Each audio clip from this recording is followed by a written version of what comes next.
सभी को मेरा प्यार भरा नमस्कार। मैं प्रशांत सोलंकी स्वागत करता हूं आप सबका आपके अपने परिवार में। तो मेरे भाई हम लोग डिस्कस करने जा रहे हैं the Pandits live mock test 10। और मॉक टेस्ट की जो वीडियो है हो सकता है इसकी लेंथ आपको थोड़ी सी ज़्यादा दिखे, क्योंकि इस वीडियो के माध्यम से न सिर्फ मैं उस मॉक को पूरा एनालाइज कराने वाला हूँ, बल्कि मैं आप लोग किस तरीके से इंग्लिश को पूरा रिवाइज कर सकते हो, जो जो कॉन्सेप्ट्स मॉक में पूछे गए हैं वो किस तरीके से आपके लिए रेलेवेंट हैं, आपके एग्जाम्स में कैसे पूछे जाते हैं, उन सब चीज़ों पे भी हम चर्चा करेंगे। और बाकी एक होलिस्टिक रिवीजन आपका हम करा रहे होंगे इंग्लिश का। सो अगर आप रेगुलरली मॉक टेस्ट अटेम्प्ट करते हैं तो मैं कहूँगा कि ये वीडियो सॉल्यूशंस आप ज़रूर देखें, क्योंकि इसके थ्रू मैं कोशिश करता हूँ कि जितना ज़्यादा से ज़्यादा हो सकता है आपका, जितना बेहतर से बेहतर हो सकता है उतना रिवीजन करा दूँ। सो थोड़ा सा वीडियो लॉन्ग लग सकता है, लेकिन आज के इस वीडियो में आपको बहुत कुछ नया सीखने को, बहुत कुछ नया जानने को मिलेगा। So without wasting any further time आइए शुरुआत करते हैं मॉक टेस्ट की। बाकी अगर आपने अब तक इस चैनल को सब्सक्राइब नहीं करा है सो अभी के अभी तुरंत के तुरंत सब्सक्राइब जरूर कर लें, बिकॉज बहुत क्वालिटी कंटेंट हम लोग डिलीवर कर रहे हैं आप लोगों के लिए। जितना बेहतर हो सकता है हर एक चीज को उतना बेहतर से बेहतर दे रहे हैं। पहला क्वेश्चन आप लोगों के सामने है और एरर डिटेक्शन का क्वेश्चन है। They did not complete the assignment yet even though the deadline was yesterday. अब जैसे ही आप इस क्वेश्चन को देखते हो तो इसमें क्या क्या चीजों को आपको ध्यान रखना है। सबसे पहले आप पूरे क्वेश्चन में किस तरीके से एरर मार्क करोगे, आपकी एरर मार्क करने के लिए क्या स्ट्रेटजी होनी चाहिए। देखो दे आपका क्या है, सब्जेक्ट है, ठीक है। तो सबसे पहले ना पूरे सेंटेंस को ब्रेक करना सीखो। डिड आपकी हेल्पिंग वर्ब है, नॉट आपका एडवर्ब ऑफ नेगेशन है, कंप्लीट आपका मेन वर्ब है। अच्छा, आप में से कुछ बच्चों को लगता होगा कि जब हम ब्रेक करते हैं सर ये सीखें कैसे, तो इसके लिए ना आपको ना पार्ट्स ऑफ स्पीच की बड़ी अच्छी नॉलेज होनी चाहिए।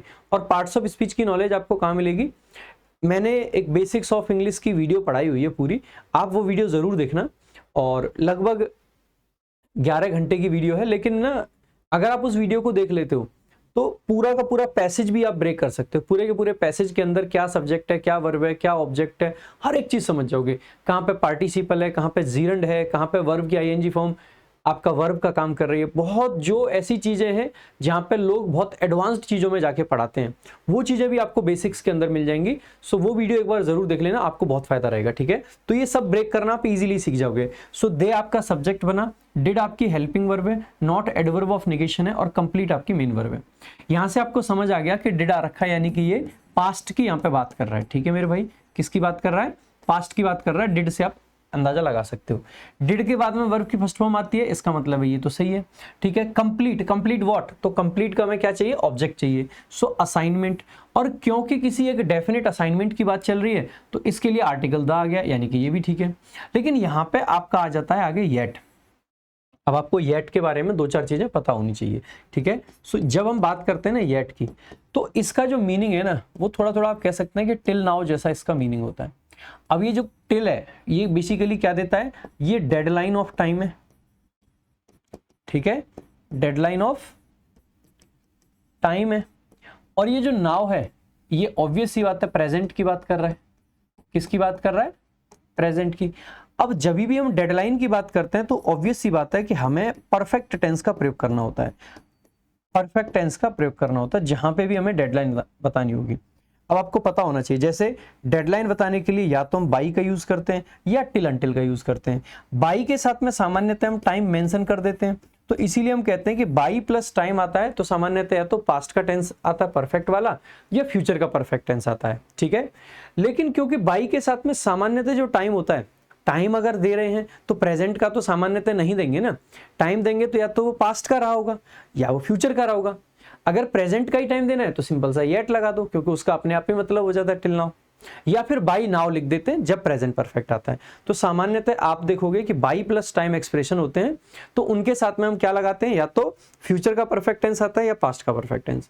समटाइम्स प्रेजेंट का परफेक्ट टेंस भी पॉसिबल है। क्यों, क्योंकि बाई भी क्या दिखाता है, डेडलाइन ऑफ टाइम दिखाता है, ठीक है। और टाइम की डेडलाइन है, इसका मतलब परफेक्ट टेंस है, ठीक है।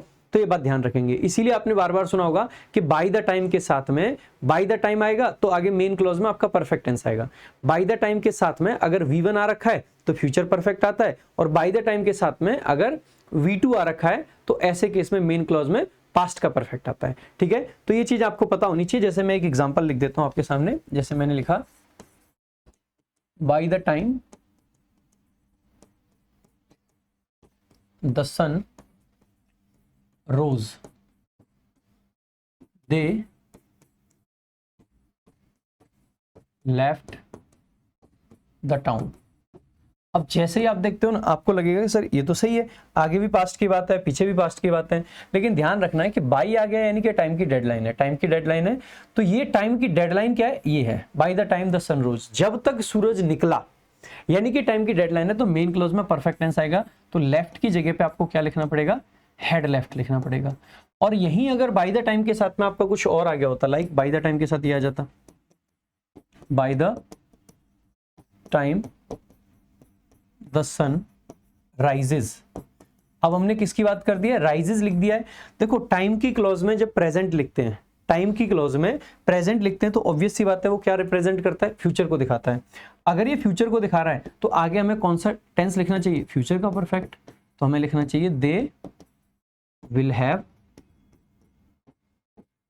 Left the town. तो ये बात आपको ध्यान रख लेंगे बाई के साथ में, ठीक है। So now let's get back to the topic, ठीक है। तो हम इसकी बात कर रहे थे, तो ऑब्वियस सी बात है कि येट के साथ में भी क्या आ जाएगा, आपका टिल नाउ का मीनिंग है, डेडलाइन दिखा रहा है, परफेक्ट टेंस आता है। और कहाँ का परफेक्ट आएगा, तो प्रेजेंट का परफेक्ट। हमने क्या लगा रखा है, पास्ट का इंडेफिनिट लगा रखा है। अगर पास्ट का इंडेफिनिट लगा रखा है, इसका मतलब है ये गलत है। अगर ये गलत है तो क्या लगाना पड़ेगा, हमें यहाँ पे प्रेजेंट का परफेक्ट टेंस लगाना पड़ेगा। तो डिड नॉट कंप्लीट की जगह हमें लिखना पड़ेगा they have not completed, they have not completed the assignment, so they haven't completed लिखना पड़ेगा, ना कि didn't, ठीक है। तो ये आपका एरर हो गया। आगे एक बार सेंटेंस को देख लेते हैं। इवन दो आपका कंजंक्शन है, आपको पता होना चाहिए दो और इवन दो दोनों ही आपके क्या होते हैं, कंजंक्शन होते हैं, ठीक है। दो आ जाए, इवन दो आ जाए या ऑल दो आ जाए, ठीक है। तो आगे ये क्या दिखाते हैं, कॉन्ट्रास्ट दिखाते हैं। द डेडलाइन आपका क्या है, सब्जेक्ट है, वॉज आपका क्या है, वर्ब है, और यस्टरडे यहाँ पे टाइम के तरीके से काम कर रहा है। आपको पता है is am are was verb के साथ में टाइम प्लेस के एक्सप्रेशन समटाइम्स आ जाते हैं, कोई दिक्कत नहीं है। तो अब आपको लगेगा सर यहाँ वॉज है, यहाँ हैव है, तो क्या ये सही है, बिल्कुल सही है। मैं देखो आप हिंदी में अगर इस सेंटेंस को देखोगे तो वो उन्होंने अब तक असाइनमेंट को कंप्लीट नहीं किया है, नहीं किया यानी कि आज तक नहीं किया है। सो जो इफेक्ट है वो प्रेजेंट पे है। बेशक डेडलाइन कल की थी, तो डेडलाइन कल की थी लेकिन कंप्लीट अभी नहीं किया है।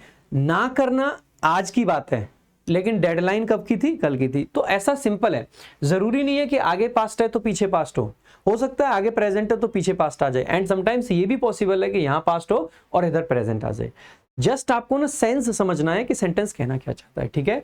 तो ये येट के साथ में आपको ध्यान रखना है कि प्रेजेंट परफेक्ट टेंस का प्रयोग करते हैं। अच्छा, इसके जैसा एक और एक्सप्रेशन होता है, वो होता है सो फार। जैसे कि मैंने एक सेंटेंस लिखा, तो येट बेसिकली क्या मीनिंग देता है, अब तक। कब यूज होता है ये, तो आपको पता होना चाहिए, नेगेटिव सेंटेंस, ठीक है, नेगेटिव सेंटेंस या फिर इंटेरोगेटिव, ठीक है। नेगेटिव के साथ साथ इंटेरोगेटिव में भी यूज होता है, न सिर्फ नेगेटिव में बल्कि में इंटेरोगेटिव। और कौन सा वाला, तो आपको पता होगा प्रेजेंट का परफेक्ट, अभी मैंने बताया ही था। इसके मीनिंग से ही पता चल जा रहा है आपको कि ये प्रेजेंट के परफेक्ट में आना चाहिए, ठीक है। तो जैसे कि हमने अभी एक सेंटेंस लिखा, ऐसे एक और सेंटेंस लिख सकते हैं। मैंने लिखा आई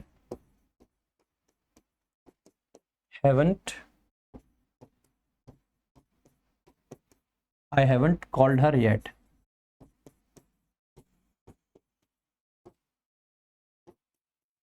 ठीक है, I haven't called her yet, मैंने अब तक उसको कॉल नहीं किया। तो जनरली येट को पीछे ही रखते हैं।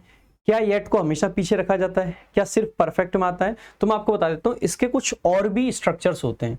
यही वाला सेंटेंस येट के साथ में इसी मीनिंग को मैं एक दूसरे तरीके से भी एक्सप्रेस कर सकता हूं। वो दूसरा तरीका क्या है, इस बात पे ध्यान देंगे। मैं इसको ऐसे लिख सकता हूं, I have yet to call her. ऐसे भी लिख सकता हूं, I have yet to call her.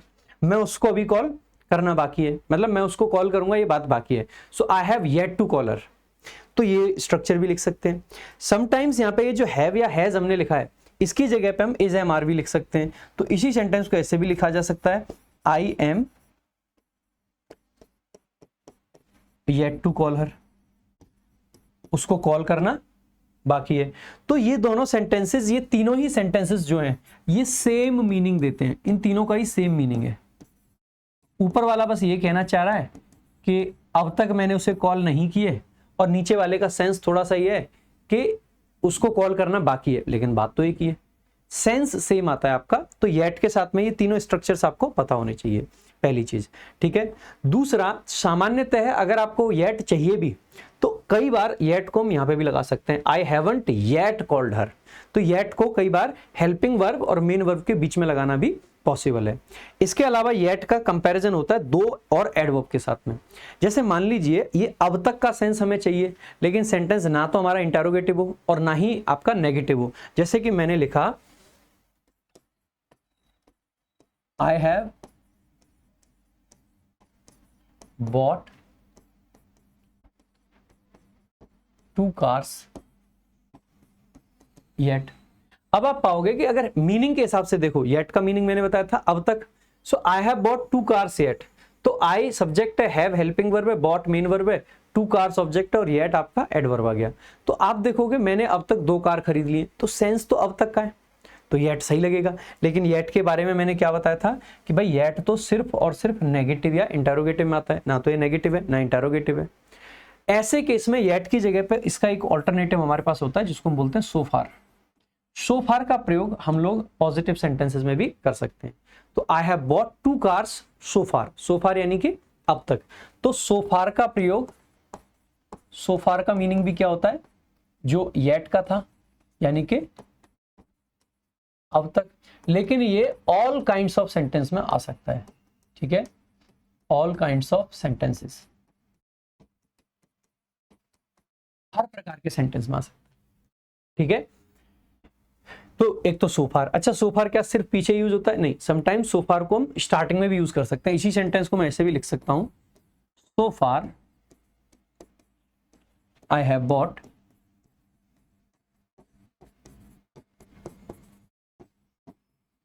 2 cars, अब तक मैं 2 कार खरीद चुका हूं। तो इस तरीके से भी लिखा जा सकता है। दूसरा, येट का जो यूज किया जाता है वो स्टिल के साथ में और कंफ्यूज करके किया जाता है। आपने लास्ट वाला मॉक टेस्ट अगर देखा था तो वहां पे येट और स्टिल के डिफरेंस पे क्वेश्चन भी आया था। तो येट बेसिकली क्या दिखाता है? येट बेसिकली नेगेटिव कंप्लीशन दिखाता है,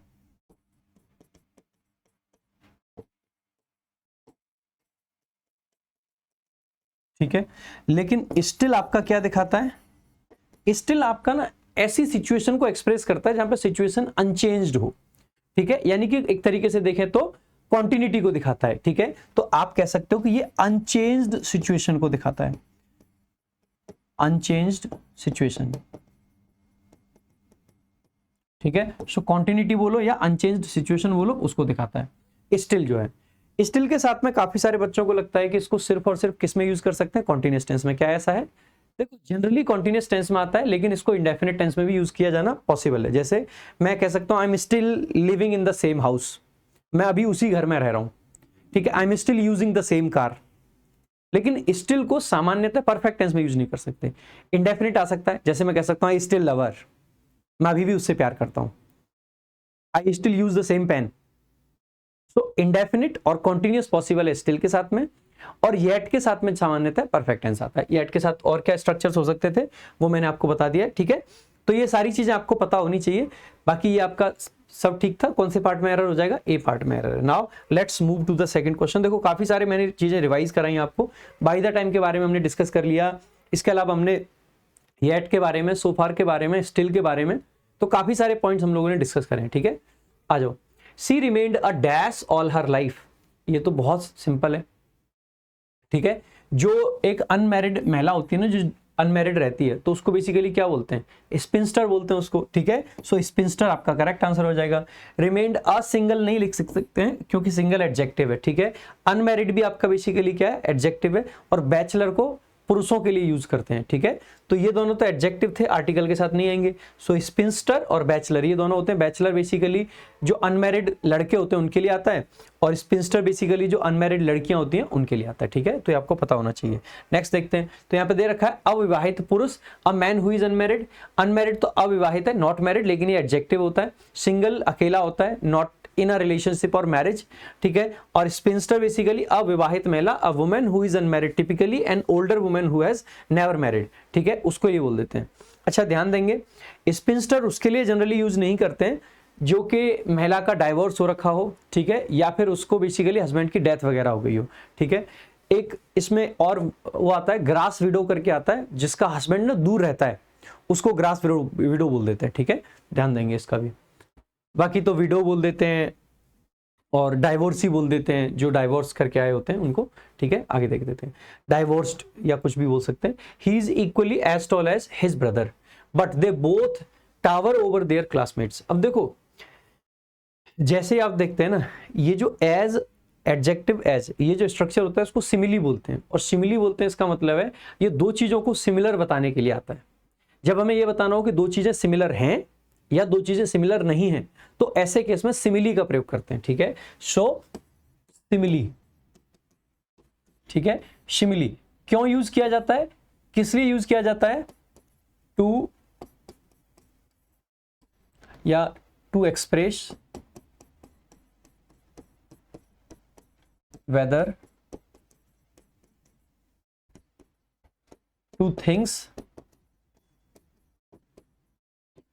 or persons are similar or not। दो चीजें सिमिलर हैं या नहीं ये बताने के लिए हम किसका यूज करते हैं, सिमिली का यूज करते हैं। और सिमिली का स्ट्रक्चर क्या होता है, एज आता है, बीच में सामान्यतः एडजेक्टिव आता है और फिर से आपका एज आता है, ठीक है। समटाइम्स अगर आपका जो सेंटेंस है वो नेगेटिव है तो इस एज की जगह पे सो लगाना भी पॉसिबल होता है नेगेटिव सेंटेंसेस में। पॉजिटिव सेंटेंसेस में सिर्फ एज आ सकता है, एज नेगेटिव में भी आ सकता है, पॉजिटिव में भी आ सकता है, लेकिन सो सिर्फ और सिर्फ नेगेटिव सेंटेंस में आता है, तो ये बात ध्यान रख लेनी है, ठीक है। अच्छा, एक चीज और ध्यान रखनी है कि ये जो एडजेक्टिव है बीच में समटाइम्स इसकी जगह पे एडवर्ब का आना भी पॉसिबल होता है, ठीक है। So an adverb can also be used.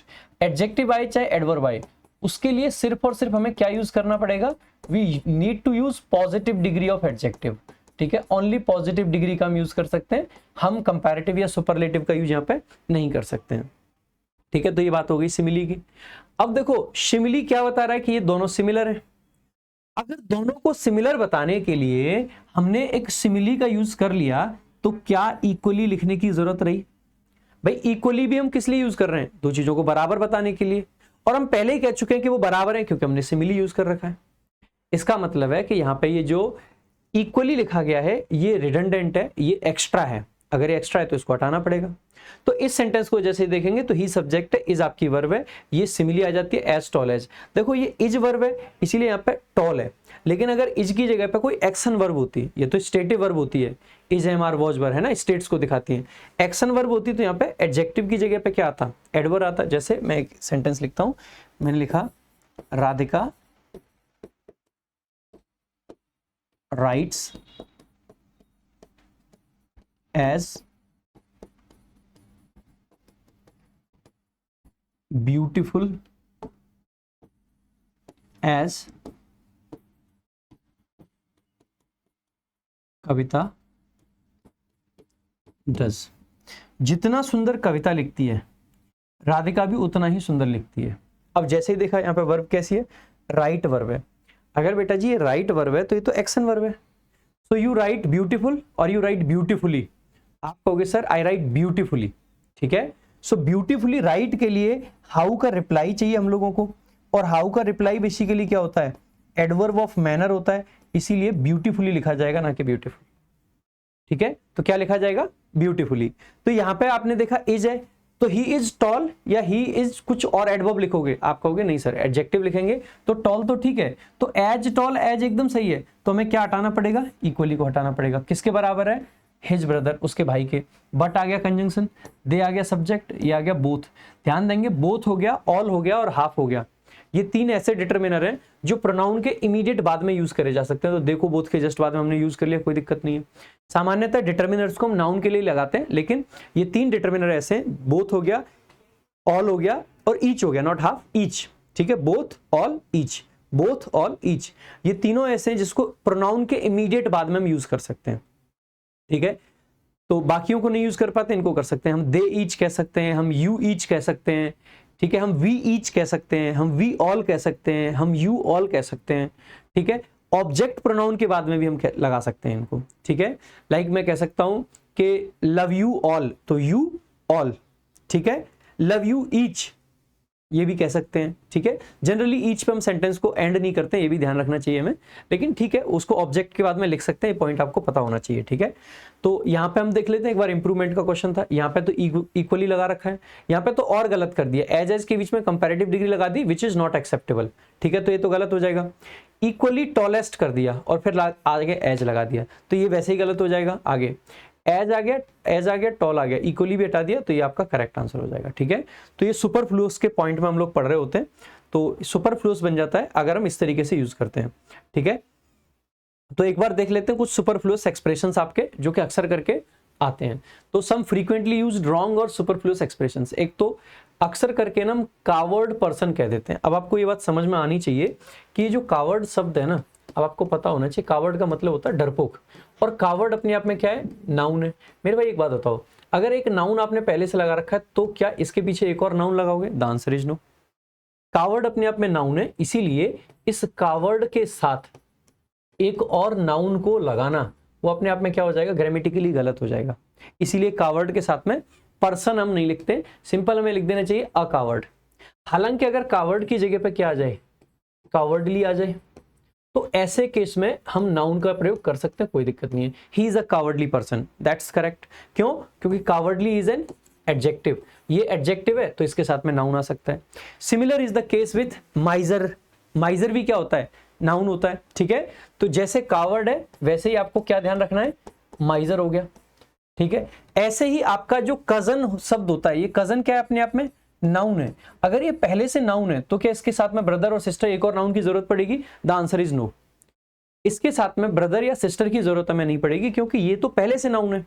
अगर मान लीजिए हमें जबरदस्ती से जेंडर बताना है कि जो हमारा कजन है वो लड़का है या लड़की है, तो कैसे लिखेंगे? तो इसके लिए क्या करो, नाउन है, नाउन के आगे एडजेक्टिव लगा के डिफाइन कर दो। और नाउन के आगे कौन सा एडजेक्टिव लगा सकते हैं? We can say male cousin, male cousin, या we can say female cousin.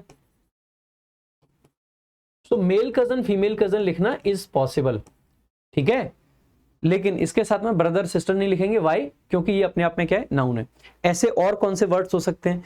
जैसे कि आपने वर्ड सुने होंगे ऑप्टिमिस्ट। ऑप्टिमिस्ट क्या होता है? एक वो पर्सन जो अपने आप में मतलब आशावादी है। ऑप्टिमिस्ट अपने आप में नाउन है, तो हम ये नहीं लिख सकते कि he is an optimist person, नहीं, he is an optimist. He is a pessimist, pessimist होता है जो निराशावादी होता है, ठीक है। So he is a pessimist, he is an optimist. हालांकि अगर यहीं पे हम ये कहते हैं ऑप्टिमिस्टिक, तो ऑप्टिमिस्टिक क्या हो जाता है, एडजेक्टिव हो जाता है। जो बातें मैं बता रहा हूं ना, नोट कर लेना है ना, मैं हर चीज यहां पे नोट करूंगा तो बहुत ज्यादा हो जाता है, वीडियो की लेंथ भी बहुत ज्यादा हो जाएगी, ठीक है। सो ऑप्टिमिस्टिक एडजेक्टिव है, पेसिमिस्टिक एडजेक्टिव है। ऐसे ही आपने ये वर्ड सुने होंगे ना, कार्निवोरस, हार्बीवोरस, ओमनीवोरस। तो जहां पे वोरस आता है, OUS आता है पीछे, ठीक है, तो वो तो आपका क्या होता है, एडजेक्टिव होता है। जैसे ठीक है, कार्निवोरस, ये क्या है, एडजेक्टिव है। अगर ये एडजेक्टिव है तो हम इसके पीछे एनिमल लिख सकते हैं। मैं लिख सकता हूं lion is a carnivorous animal, ठीक है। लेकिन अगर मैं सिंपल ये लिखूं कार्निवोर, तो कार्निवोर अपने आप में क्या है, नाउन है।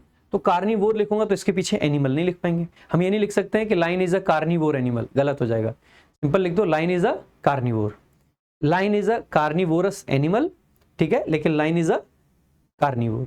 तो ये ध्यान रखना है, नाउन है ये और ये एडजेक्टिव है। नाउन है तो इसके पीछे एक और नाउन नहीं लिखना है, और अगर एडजेक्टिव है तो इसके पीछे नाउन लिखा जा सकता है, ठीक है। तो ये बात ध्यान रखेंगे। ऐसे ही ध्यान देंगे कि रीजन के साथ में ना बिकॉज नहीं लिखते हम, ठीक है, रीजन के साथ में हम दैट लिखते हैं। ऐसा क्यों होता है? रीजन अपने आप में एक नाउन है, और किसी नाउन को डिफाइन करने के लिए हम दैट क्लॉज का प्रयोग करते हैं, ना कि बिकॉज क्लॉज का, ठीक है, इसीलिए दैट यहां पे आता है। ऐसे ही यहां पे इक्वली के साथ में आपने एज यूज कर रखा है, तो इक्वली का यूज नहीं करेंगे, ये भी आपको ध्यान रखना है। अच्छा, जैसे इक्वली है वैसे ही आपको ध्यान रखना है, जैसे यूनिवर्सल या यूनिवर्सली आपने लिख दिया, यूनिवर्सल या यूनिवर्सली अगर आपने लिख दिया है तो उसका मतलब क्या है कि वो अपने आप में बेसिकली पूरे की जब बात कर रहा है, तो उसके साथ में एवरीवेयर का यूज नहीं करेंगे। यूनिवर्सल और यूनिवर्सली के साथ में एवरीवेयर का यूज नहीं कर सकते, क्योंकि वो गलत हो जाएगा, ठीक है। ऐसे ही ध्यान देंगे, जितने भी आपके नॉन ग्रेडेबल एडजेक्टिव होते हैं, चाहे वो क्लासिफाइंग हो चाहे वो एक्सट्रीम डिग्री वाले हों, तो इनके साथ में मोर, मोस्ट, वेरी का प्रयोग नहीं करेंगे, ठीक है। ऐसे ही कंपैरेटिवली या रिलेटिवली, अगर ये दोनों वर्ड्स आ रखे हैं, ये ऐसे एडवर्ब हैं, इनके साथ में कंपैरेटिव डिग्री का प्रयोग नहीं करते हैं, पॉजिटिव डिग्री का प्रयोग करते हैं। ठीक है, अगर कोई नेगेटिव वर्ड हमने दे रखा है ऑलरेडी, जैसे सेल्डम हो गया, हार्डली हो गया, रेयरली हो गया, विदाउट हो गया, इनके बाद में हम नो, नॉट या नेवर का प्रयोग नहीं करते हैं। कैन, कुड के साथ में बी एबल टू का प्रयोग नहीं करते हैं। तो ये कुछ कॉमन सुपरफ्लुअस एक्सप्रेशंस हैं जो कि कभी भी आपके एग्जाम में पूछे जा सकते हैं। ठीक है, तो इनका ध्यान रखेंगे। ठीक है, अच्छा एक कॉमन सा और है, लेट मी टेल यू, ठीक है, जिसके लिए बहुत सारी चर्चा भी बनी रहती है। एक वर्ड होता है आपका म्यूचुअल फ्रेंड, और एक शब्द होता है आपका कॉमन फ्रेंड। अब देखो, you need to trust me, ठीक है, यहाँ पे, क्योंकि ज्यादातर जो टीचर्स हैं मार्केट में, वो लोग कहते हैं कि म्यूचुअल फ्रेंड इज रॉन्ग, लोग कहते हैं कि ये रॉन्ग है, और इसको कहते हैं कि it is the correct expression. ठीक है, इसको करेक्ट कहते हैं, but let me tell you, ऐसा नहीं है। ठीक है, अब आपको ये अभी 2 दिन पहले की बात है, एक कमेंट आ रहा था, ठीक है, एक कमेंट आ रहा था कि सर आप कॉमन फ्रेंड को, मतलब आप म्यूचुअल फ्रेंड को सही बताते हैं, बाकी सारे टीचर्स म्यूचुअल फ्रेंड को गलत बताते हैं, हम आपको सही कैसे माने? It's your call, totally your call. ठीक है, मैं अपने लॉजिक्स दे सकता हूं, मैं आपको समझा सकता हूं, ठीक है, मैं अपने सोर्सेज आपको कोट कर सकता हूं। आप कोई भी ऑथेंटिक डिक्शनरी खोल लीजिए, आपको हर जगह म्यूचुअल फ्रेंड सही मिलेगा। इनफैक्ट म्यूचुअल फ्रेंड एक बहुत सिंपल कॉलोकेशन है जो कि इंग्लिश में बहुत फ्रीक्वेंटली यूज होता है। क्या इंग्लिश में कॉमन फ्रेंड को हम फ्रीक्वेंटली यूज करते हैं? The answer is no. कायदे की बात यह है कि ये रॉन्ग करेक्ट का झंझट यहां पे नहीं चलेगा। ठीक है, this is absolutely correct, absolutely correct. और म्यूचुअल फ्रेंड का मतलब ये होता है, जैसे मान लीजिए मैं हूं, ठीक है, और एक हमारा दोस्त है, ठीक है, और हम दोनों का जो कोई एक दोस्त है ना, तो वो म्यूचुअल फ्रेंड कहलाता है। कॉमन फ्रेंड, कॉमन वर्ड का जो मीनिंग बनता है ना फ्रेंड के यहाँ पे सेंस में, कॉमन फ्रेंड का मतलब है एक व्यक्ति जो कॉमन है, कॉमन पर्सन बोलते हैं, कॉमन मैन बोलते हैं। ठीक है, वैसे ही कॉमन फ्रेंड का भी मतलब है the friend that is not special, वो वाला मित्र जो स्पेशल नहीं है, वो है common friend. But when we say mutual friend, mutual friend का मतलब है एक वो दोस्त जो 2 लोगों का दोस्त है, तो वो म्यूचुअल है। ठीक है, म्यूचुअल फ्रेंड हो सकता है, म्यूचुअल अंडरस्टैंडिंग हो सकती है, ठीक है, बट ना तो कॉमन अंडरस्टैंडिंग हो सकती है। म्यूचुअल अंडरस्टैंडिंग जैसी समझ मेरी है वैसी ही समझ उसकी है, सो हमारी अंडरस्टैंडिंग म्यूचुअल है। कॉमन वो नहीं है, कॉमन का मतलब है नॉट स्पेशल। कॉमन प्लेस अगर कोई है, कोई स्पेशल प्लेस नहीं, बहुत कॉमन है। ठीक है, सो कॉमन नहीं होना चाहिए वहां पे। अब भगवान जाने, पहली बार जब भी किसी टीचर ने ये एसएससी के मार्केट में पढ़ाया होगा, उस आदमी से बताने में गलती हो गई, और उसके बाद में सारा जमाना इसको पकड़ के बैठा है। वो आदमी कहना ये चाहता था कि कॉमन फ्रेंड गलत है, उसने कह ये दिया कि म्यूचुअल फ्रेंड गलत है, उसके बाद में सब लोगों ने वहीं से पढ़ लिया, सब वही पढ़ा रहे हैं। लेकिन let me tell you, common friend, मैं ये नहीं कह रहा हूं कि common friend is incorrect, common friend का मीनिंग डिफरेंट है। कॉमन फ्रेंड का मतलब है वो फ्रेंड जो स्पेशल नहीं है, लेकिन म्यूचुअल फ्रेंड का वो मतलब है वो फ्रेंड जो हम दोनों लोगों का दोस्त है, वो म्यूचुअल फ्रेंड है। सो म्यूचुअल फ्रेंड करेक्ट होता है, इसको पता नहीं लोग फालतू में मतलब गलत बता देते हैं। ठीक है, सो इट्स करेक्ट। ठीक है, I hope you get the logic, क्योंकि कॉमन का मीनिंग आप भी जानते हैं। ठीक है, next, now let's move to the next question. अगला आपका क्वेश्चन है select the grammatically incorrect sentence, यानी कि एक सेंटेंस है जो ग्रामेटिकली इनकरेक्ट है। ध्यान देंगे, करेक्ट नहीं पूछा है, इनकरेक्ट पूछा है अब की बार। ठीक है, enlightenment was a state of relaxed awareness, जैसे ही आप देखेंगे। ठीक है, सो इनलाइटनमेंट आपका सब्जेक्ट है, वॉज आपकी वर्ब है, और ये क्या था, ये एक स्टेट थी। तो बताया जा रहा है कि इनलाइटनमेंट क्या था। सो ये लिंकिंग वर्ब है, तो आगे कॉम्प्लीमेंट आ रखा है, ऑफ प्रेपोजिशन है जिसका ऑब्जेक्ट है अवेयरनेस, और कैसी अवेयरनेस, रिलैक्स्ड। ठीक है, सो जहां पे आप रिलैक्स्ड होके अवेयर अवस्था में बैठे उसकी बात कर रहे हैं, वही इनलाइटनमेंट, मतलब आप अवेयर हैं, रिलैक्स्ड हैं, वही एक तरीके से इनलाइटनमेंट है, वही स्टेट जो है इनलाइटनमेंट कहलाती है। अब देखो कायदे से देखें तो क्या ये क्वेश्चन गलत है? Grammatically it is correct. ठीक है, ये जो सेंटेंस है पहला, ग्रामेटिकली इट इज करेक्ट, लेकिन इसके अंदर भी एक छोटा सा लैंग्वेज का न्यूएंस आ जाता है। कायदे की बात क्या है, क्या इनलाइटनमेंट की आज डेफिनेशन बदल गई है? The answer is no. Still enlightenment is the state of relaxed awareness. Enlightenment तो वही है, लेकिन ये बहुत पुरानी एक लाइन है जो कि अक्सर यूज करी जाती है। So we can not consider it incorrect, हम इसको इनकरेक्ट कंसीडर नहीं कर सकते। तो ये somewhat correct but exactly not, मतलब बेस्ट नहीं है, मैं कहता कि यहाँ पे अगर इज होता तो ये बेटर होता, बिकॉज इनलाइटनमेंट पास्ट में ही रिलैक्स्ड अवेयरनेस नहीं था, इनलाइटनमेंट आज भी रिलैक्स्ड अवेयरनेस ही है, ठीक है। सो ये एक जनरल स्टेटमेंट है and general statements should be written in the present tense not in the past tense, ठीक है। सो इसको प्रेजेंट टेंस में लिखा जाना चाहिए था बट नहीं लिखा गया है, अनफॉर्चुनेट इट इज, ठीक है। स्टिल देख लेते हैं, अगर ये तीनों सही निकले तो हम इसको इनकरेक्ट मान लेंगे, लेकिन अगर इन तीनों में से कोई एक गलत निकला तो we need to consider it correct, ठीक है। तो ये एक बहुत छोटा सा आप कह सकते हैं वीक एरर मान सकते हैं इसको, स्टिल मैं तो इसको गलत मानता, बट देख लेते हैं एक बार। I always prefer staying indoors to go out on a summer day. अब आई सब्जेक्ट है, ऑलवेज आपकी एडवर्ब ऑफ फ्रीक्वेंसी है, प्रेफर आपकी वर्ब है। यू प्रेफर व्हाट, प्रेफर के साथ में कॉन्टिन्यूअस मतलब प्रेफर के साथ में जीरेंड आ जाता है, प्रेफर डूइंग समथिंग कह सकते हैं, तो जीरेंड आपका एकदम करेक्ट है।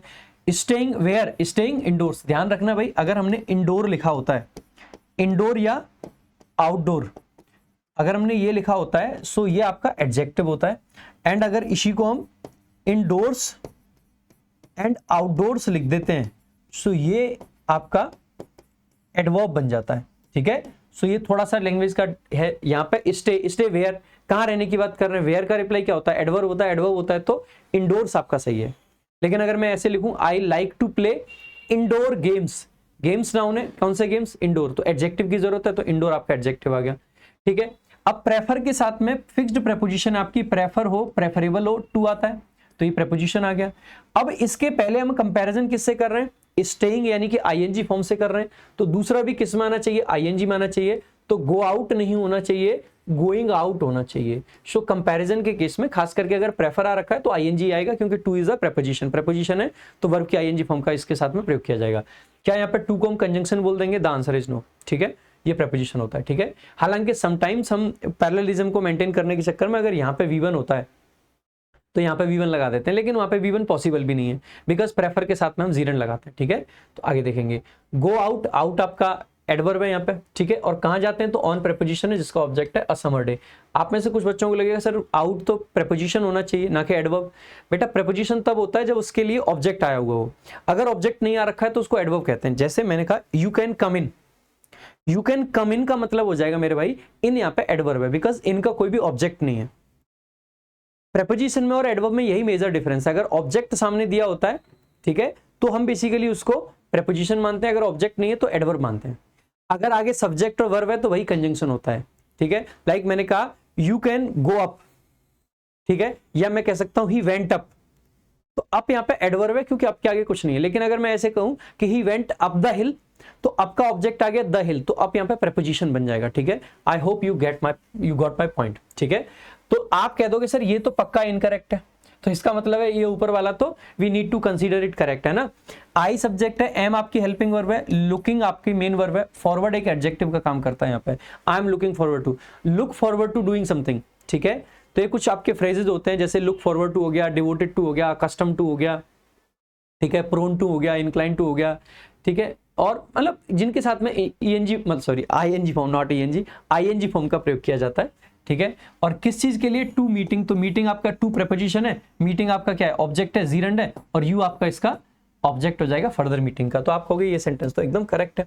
नीदर द जज नॉर आई, अब आपको पता होना चाहिए कि ये कोरिलेटिव कंजंक्शन होते हैं, नीदर नॉर ईदर और नॉट ओनली बट ऑल्सो, इनके साथ में एक तो पैरेललिज्म फॉलो होता है, दूसरा जब इनसे दो सब्जेक्ट को जोड़ा जाता है तो वर्ब पास वाले सब्जेक्ट के अकॉर्डिंग आती है। यहाँ पे वर्ब आपकी क्या है, एम है, एम के पास क्या है, आई है, आई के हिसाब से एम सही है, बिल्कुल सही है।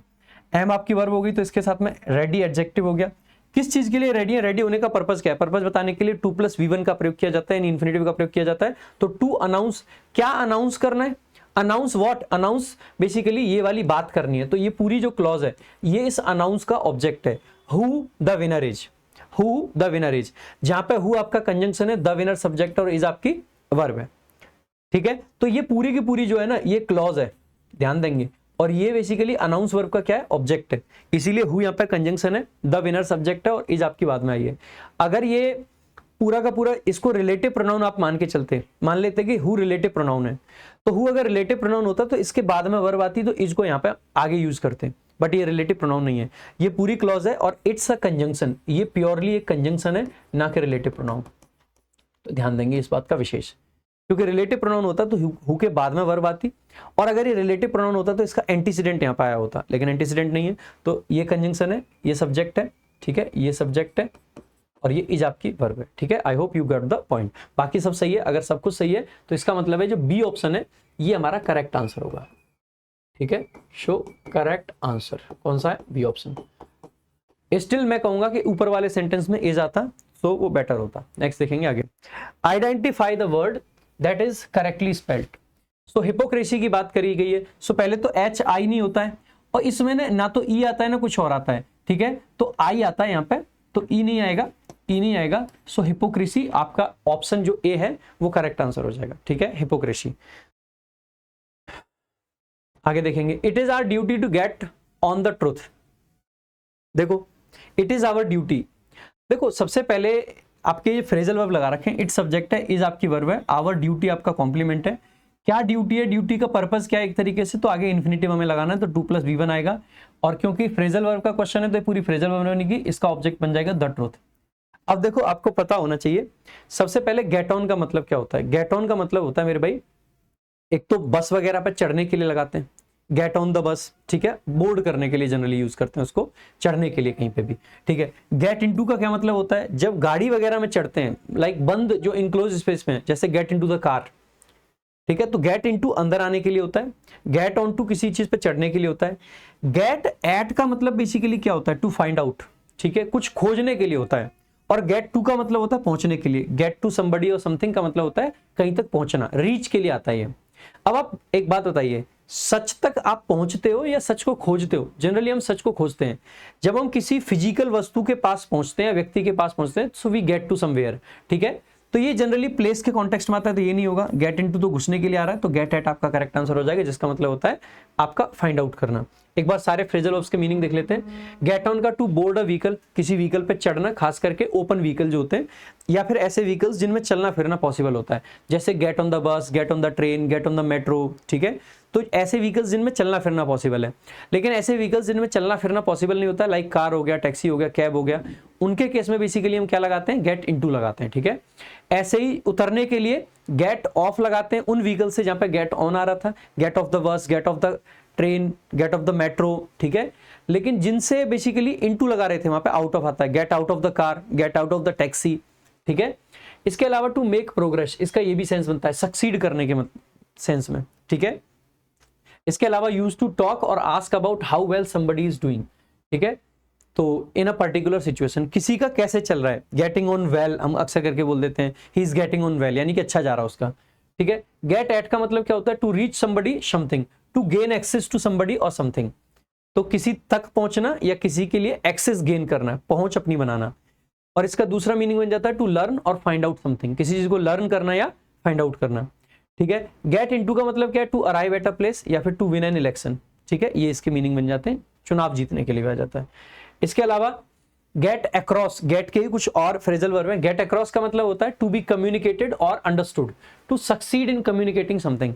जब हम किसी चीज को गेट अक्रॉस कर देते हैं, ठीक है, तो इसका मतलब है हम उस चीज को कम्युनिकेट करने में सफल रहे, ये हम कहना चाह रहे हैं यहाँ पे, ठीक है। गेट अलोंग का मतलब क्या है, टू लीव अ प्लेस, किसी स्थान से निकलना, और या फिर यूज टू टॉक और ask about how well somebody is doing in a particular situation, how you are getting across, ठीक है। तो मतलब बेसिकली गेटिंग अक्रॉस नहीं, getting along, get along with somebody, इसका मतलब है आपकी उसके साथ कैसे कट रही है। और गेट ओवर का मतलब होता है किसी चीज से बाहर आना, ठीक है, यूज टू डील विथ और gain control of something, to return to your usual state of health, ठीक है। गेट ओवर यानी कि किसी खराब परिस्थिति से निकल के बाहर आना, उबरना, to make something clear to somebody, ठीक है, तो गेट ओवर।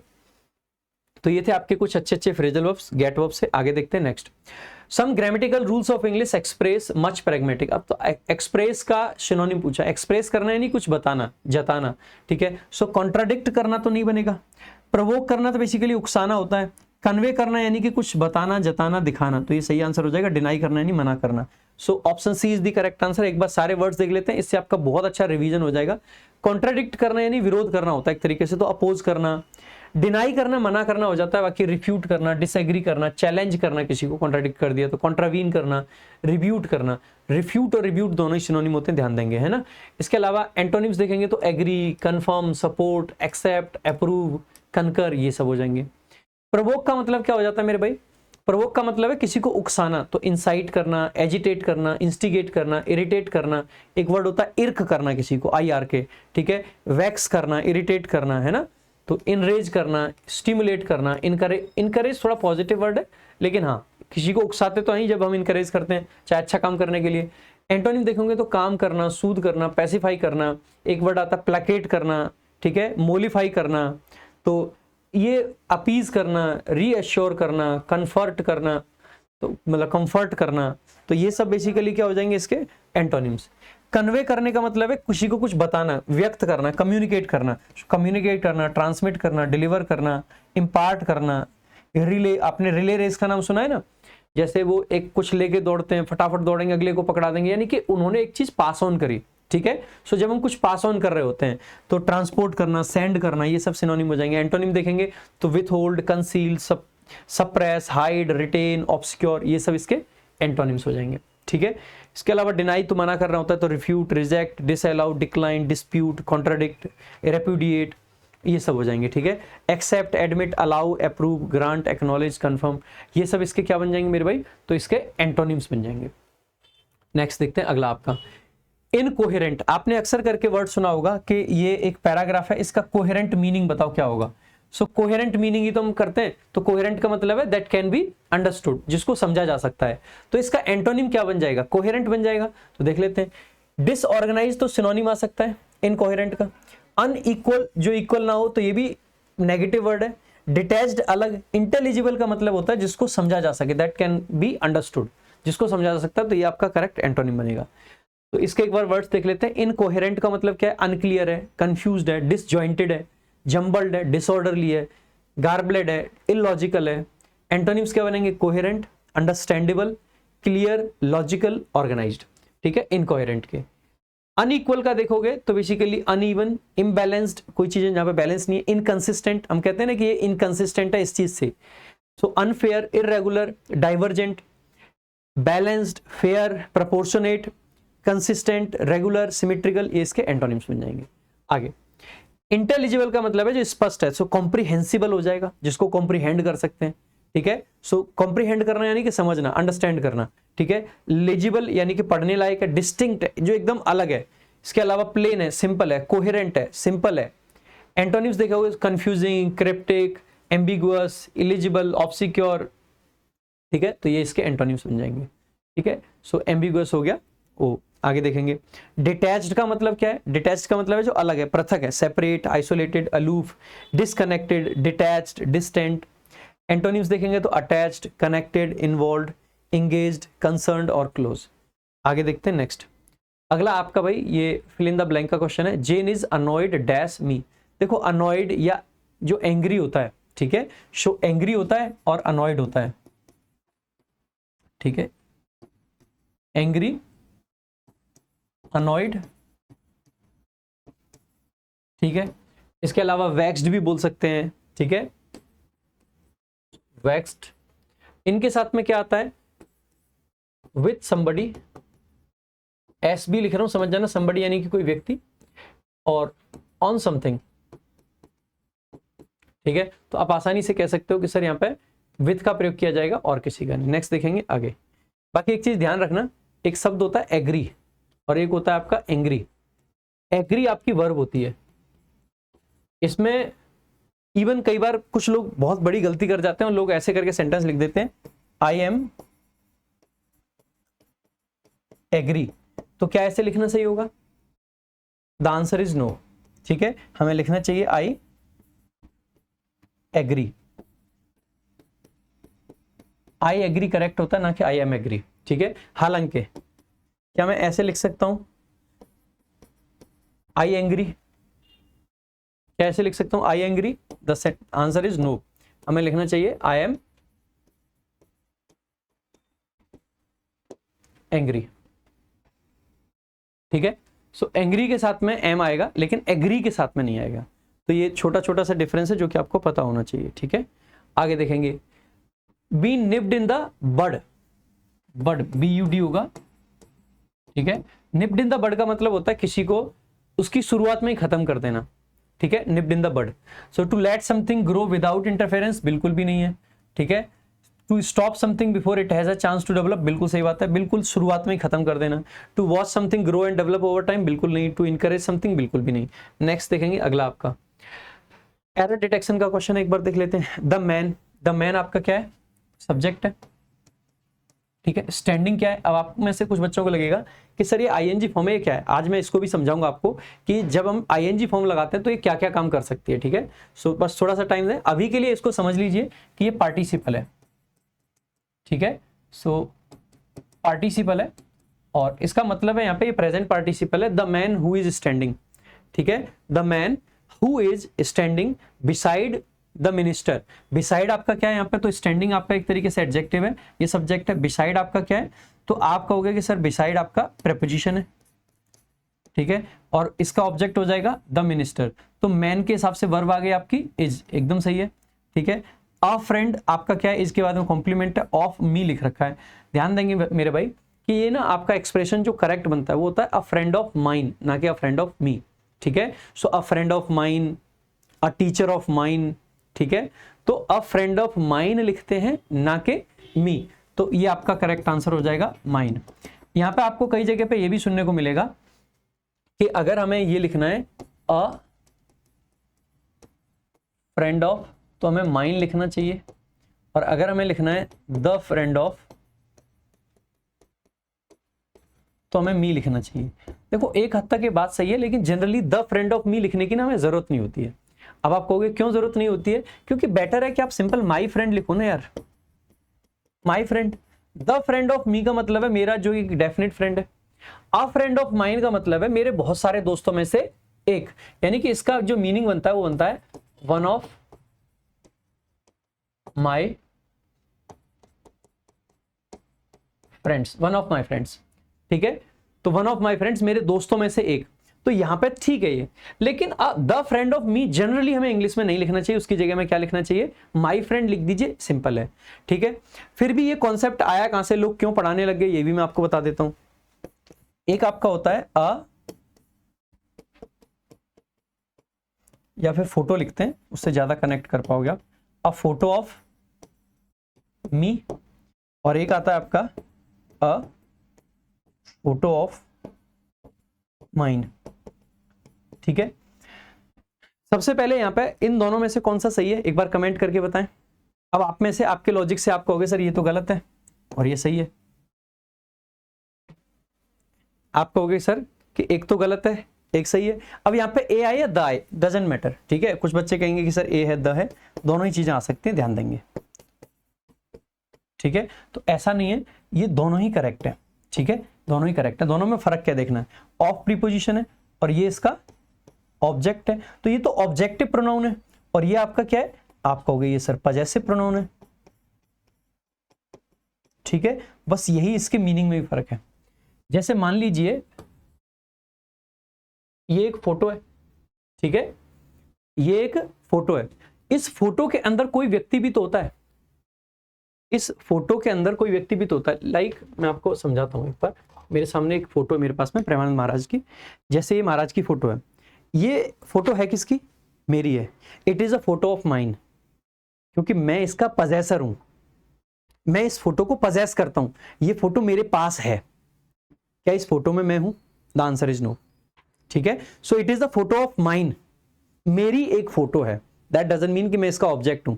इस फोटो के अंदर ऑब्जेक्ट कौन है, वो है Premanand Maharaj. So it is a photo of Premanand Maharaj, वहां पे एपोस्ट्रोफी नहीं लगाएंगे। It is a photo of Prashant, यानी कि मेरी, मैं इसका पजेसर हूं, मैं वो व्यक्ति हूं जो इसको पजेस करता है, लेकिन it is a photo of Premanand Maharaj, वहां पे एपोस्ट्रोफी नहीं आएगा। क्यों, क्योंकि वहां पे महाराज क्या है अपने आप में, बेसिकली इस फोटो में ऑब्जेक्ट है। इस फोटो में ऑब्जेक्ट कौन है, ऑब्जेक्ट का मतलब है कोई वस्तु जिसके बारे में चर्चा कर रहे हैं हम लोग, तो वो महाराज हैं। महाराज बेसिकली, तो उनके लिए अगर हम लिखेंगे तो बेसिकली क्या लिखेंगे, बिना एपोस्ट्रोफी के लिखेंगे। और अगर हम अपने लिए लिखेंगे, इसको बाद में टांग देंगे, रखना एक बार, ठीक है। सो अगर हम अपने लिए लिखेंगे तो बेसिकली हम अगर ये बताना चाह रहे हैं कि मेरी फोटो है तो माइन लिखेंगे। और अगर मैं ऐसा कुछ दिखाना चाहूं, जैसे लाइक ये भी बता ही देता हूं, ठीक है, ये देखो एक बार, है ना। ये एक स्टूडेंट ने स्केच बना के दिया था विराट कोहली के साथ में। सिर्फ आपको ये वाला पार्ट देखना है, कोहली के लिए को थोड़ी देर के लिए भूल जाओ। तो मैं क्या कहूंगा, it is a photo of me. मान लीजिए मैं इसका पजेसर नहीं हूं, मैं इसका मालिक नहीं हूं, इसका मालिक वो है जिसने ये स्केच बनाया है, ठीक है। So it is a photo of me. हालांकि माइन भी कह सकता हूं क्योंकि मैं इसका मालिक भी हूं ऑफिशियली तो, लेकिन यहां पे मैं मी कह सकता हूं बिकॉज मैं इसके अंदर हूं फोटो के। सो यहां पे मी कह सकते हैं। लेकिन जो प्रेमानंद महाराज वाली फोटो है वहां पे मुझे माइन कहना पड़ेगा क्योंकि मैं उस फोटो के अंदर नहीं हूं, मालिक हूं। लेकिन अगर मैं इसको बताऊं कि फोटो किसके द्वारा बनाई गई है, so it is a photo by Ravi, तो वहां पे बाई बताना पड़ेगा जिसके द्वारा बनाई गई है, ठीक है। तो रवि वर्मा जो एक हमारे आर्टिस्ट हैं, आर्टिस्ट भाई हमें अक्सर करके गिफ्ट देते रहते हैं, तो उन्होंने ये गिफ्ट दिया था। तो इस तरीके से आई होप आपको ये वाला पॉइंट क्लियर हो गया होगा, ठीक है। इस पे एक बार प्रीवियस ईयर में क्वेश्चन भी आया, तो एरर तो आपका यहाँ है, ठीक है, क्योंकि यहाँ पे भी ना आप फ्रेंड के ऑब्जेक्ट नहीं होते हो, फ्रेंड के लिए आप ऑब्जेक्ट नहीं हो। आप जब माई फ्रेंड कहते हो इसका मतलब है कि यहाँ पे आपको बताना पड़ता है कि बेसिकली पजेशन की जरूरत है, पजेशन की जरूरत है, तो यहाँ पे भी आपको पजेसिव केस की जरूरत होती है, इसीलिए मी नहीं माई आता है, ठीक है, मतलब माइन आता है। इस पे देखो प्रीवियस ईयर में कैसे करके क्वेश्चन पूछा गया है, ठीक है, एक बार देख लेंगे। ये वाला क्वेश्चन था, the picture of the Kings is exactly like the king himself. जैसे आप इसको देखोगे तो आप क्या कहना चाह रहे हो, जो किंग की फोटो वो किंग के जैसी है, तो किंग उस फोटो का मालिक कहना चाहते हैं हम, या उस फोटो के अंदर किंग है। आप आसानी से ये कहोगे ना कि सर उस फोटो के अंदर किंग है, उस फोटो के अंदर किंग है, इसका मतलब है किंग उसमें ऑब्जेक्ट है। अगर ऑब्जेक्ट है तो द किंग्स नहीं लिखेंगे, सिंपल द किंग लिखेंगे बिना किसी एपोस्ट्रोफी के, ठीक है। So the picture of the king, the picture of the king. तो इस तरीके से आपका करेक्ट आंसर होगा ये, ठीक है। तो अगर पजेशन दिखाना है तो माइन लगाएंगे, अगर ऑब्जेक्ट के रूप में बताना है तो मी लगाएंगे। वही सेम कॉन्सेप्ट यहां पे है, इस कॉन्सेप्ट को उठा के लोगों ने पता नहीं क्या से क्या कर दिया, ठीक है। तो वो फालतू की बातें, आई गेस, मतलब आई होप आपको समझ आया होगा। नाउ लेट्स डिस्कस कि ये आईएनजी वो जो फॉर्म है ये क्या क्या काम करती है और कैसे कैसे काम करती है, ठीक है। तो इंपॉर्टेंट पॉइंट है, थोड़ा सा टाइम टेकिंग है, लेकिन समझना मेरे भाई, आपको ये पॉइंट कहीं भी और जानने को नहीं मिलेगा, ये मैं गारंटी दे सकता हूं, ठीक है। सो V1 ING के जो फंक्शंस होते हैं ना उसको एक बार देख लेते हैं। V1 ING सामान्यतः 3 तरीके के काम करता है, ठीक है। सो ये 3 इसके प्राइमरी फंक्शंस होते हैं। सबसे पहला ये वर्ब का काम कर सकता है, और जब ये वर्ब का काम करता है तो आपको पता होना चाहिए कि बी की किसी फॉर्म के बाद में आता है, बी प्लस V1 ING, और यहां पर ये कॉन्टिन्यूअस टेंस बनाता है, चाहे वो कॉन्टिन्यूअस हो चाहे वो परफेक्ट कॉन्टिन्यूअस हो। दूसरा जो इसका काम होता है which is gerund.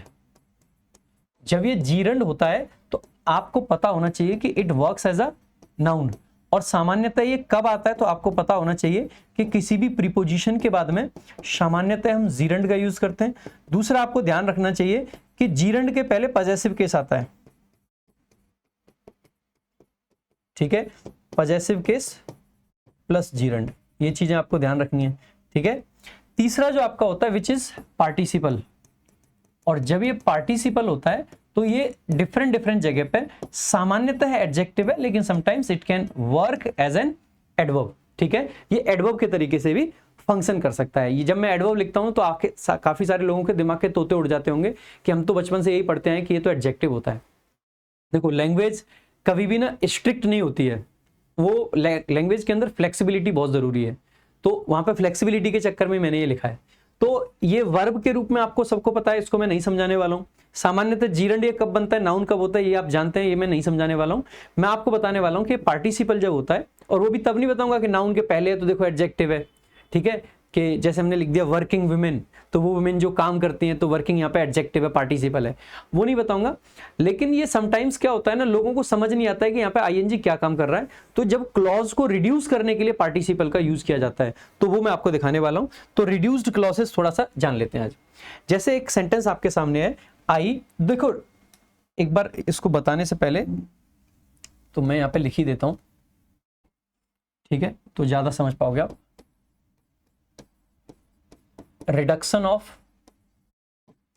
clauses using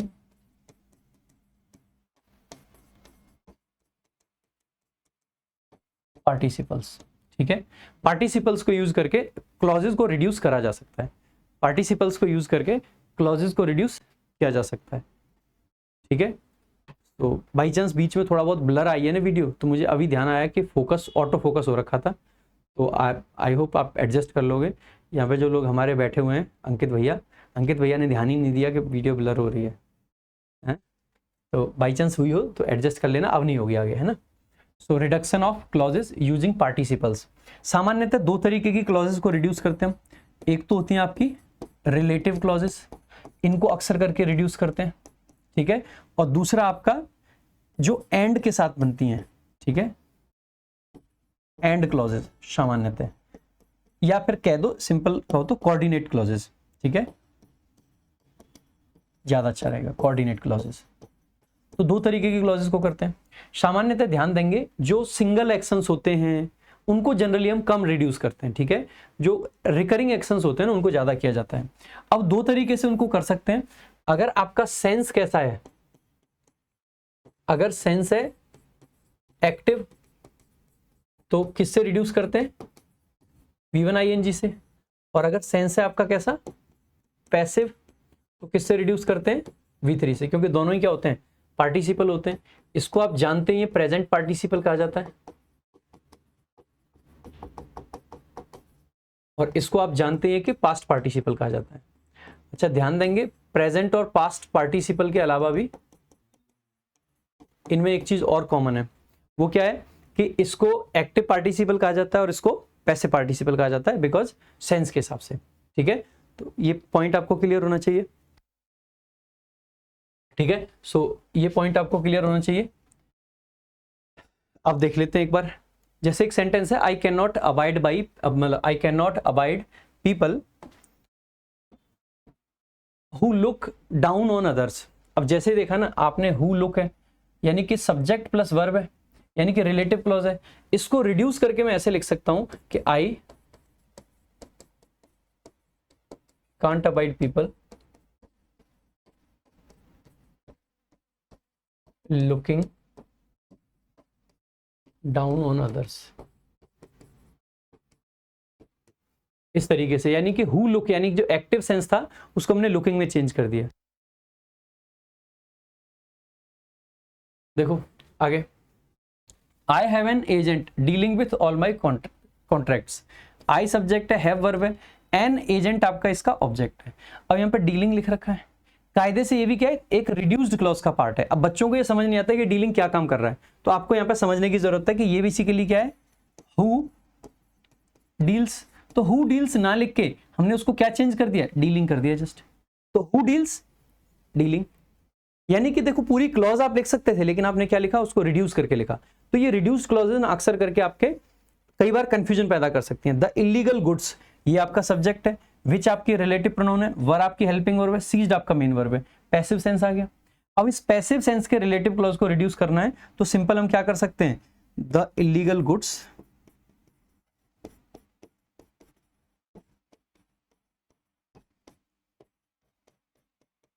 seized by the police. Simple, कुछ नहीं करना है, उसको पूरे के पूरे पैसिव स्ट्रक्चर को किसमें बदल दिया हमने, एक पार्टिसिपल में। यहां पे ये पूरी क्लॉज थी जिसमें विच सब्जेक्ट है, ये हेल्पिंग वर्ब है, ये मेन वर्ब है, यहां पे ये जस्ट एक V3 है यानी कि पार्टिसिपल है। ऐसे यहां पे देखो ये पूरी क्लॉज है, ये सब्जेक्ट है, ये आपकी वर्ब है, लेकिन इस पूरे को बदल के हमने क्या कर दिया, एडजेक्टिव कर दिया।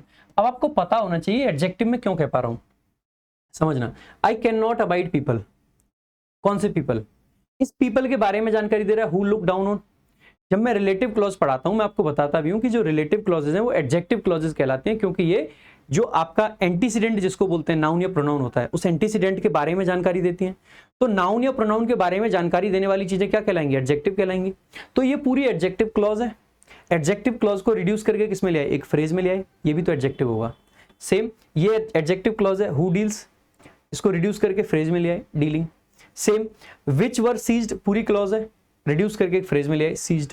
ऐसे देखो, our book working as a revision tool has help lakhs of students, pocket rocket की बात कर रहे हैं। हमारी किताब कौन सी, पॉकेट रॉकेट, जो कि एक रिवीजन टूल का काम करती है। तो यहां पे एक्टिव सेंस है, तो या तो हम डायरेक्ट वर्किंग लिख दें या हम क्या लिख सकते हैं, which works as a revision tool, जो कि एक रिवीजन टूल का काम करती है। यानी कि सिंपल है भाई, ये जो वर्किंग है क्या है, ये रिलेटिव क्लॉज है जो कि रिड्यूस कर दी गई है। अब ये क्या एग्जाम में काम आता है बेटा, अभी बताऊंगा, एग्जाम में भी खतरनाक तरीके से काम आता है।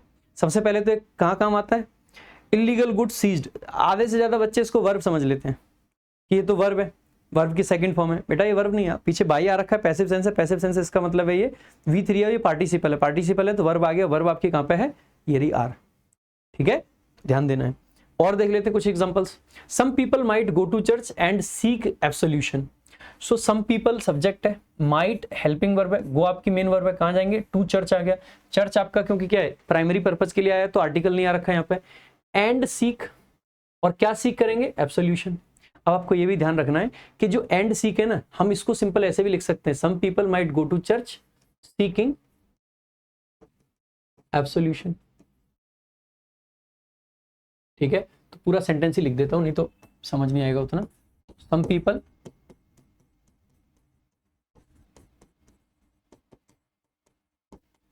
Might go to church seeking